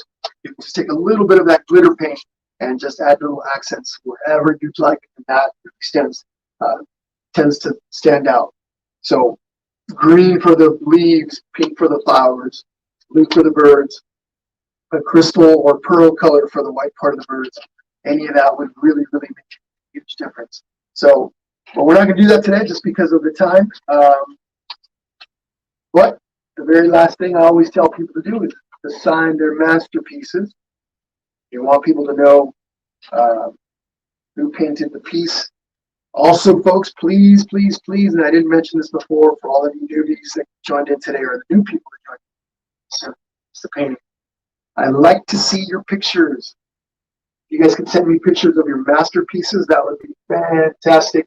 Send them to me on Painting with Jesse here on Facebook, on Messenger. If you're on YouTube, you can email them to me at paintingwithjesse@gmail.com. But I do like to share those. So once I have a bunch of your pictures, I'll do one giant post where I include all of them.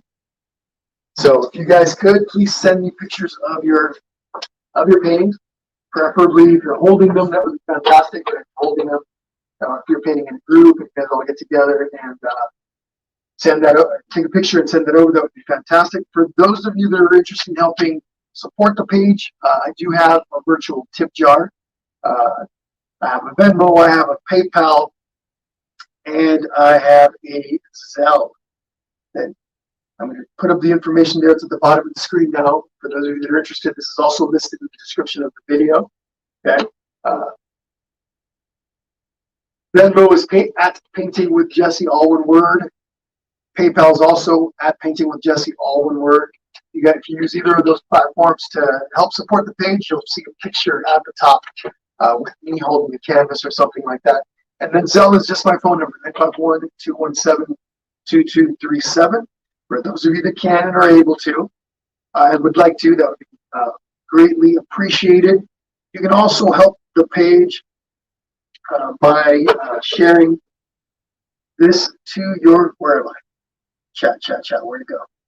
I said chat. I'm looking for the chat. I lost the chat. Hold on. For those of you that would like to help out in a different way, you can by simply sharing the page to your Facebook or your YouTube, whenever, not your YouTube, Facebook or social media, whenever you share a picture of your painting. Oh, there we go. Found it. Went back to the comments. You guys can tag the page, invite friends, etc., etc. Okay.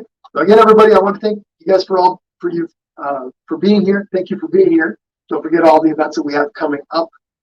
Lots of fun stuff in March. If you guys haven't yet, please follow and like the pages so you get notifications whenever I post something new.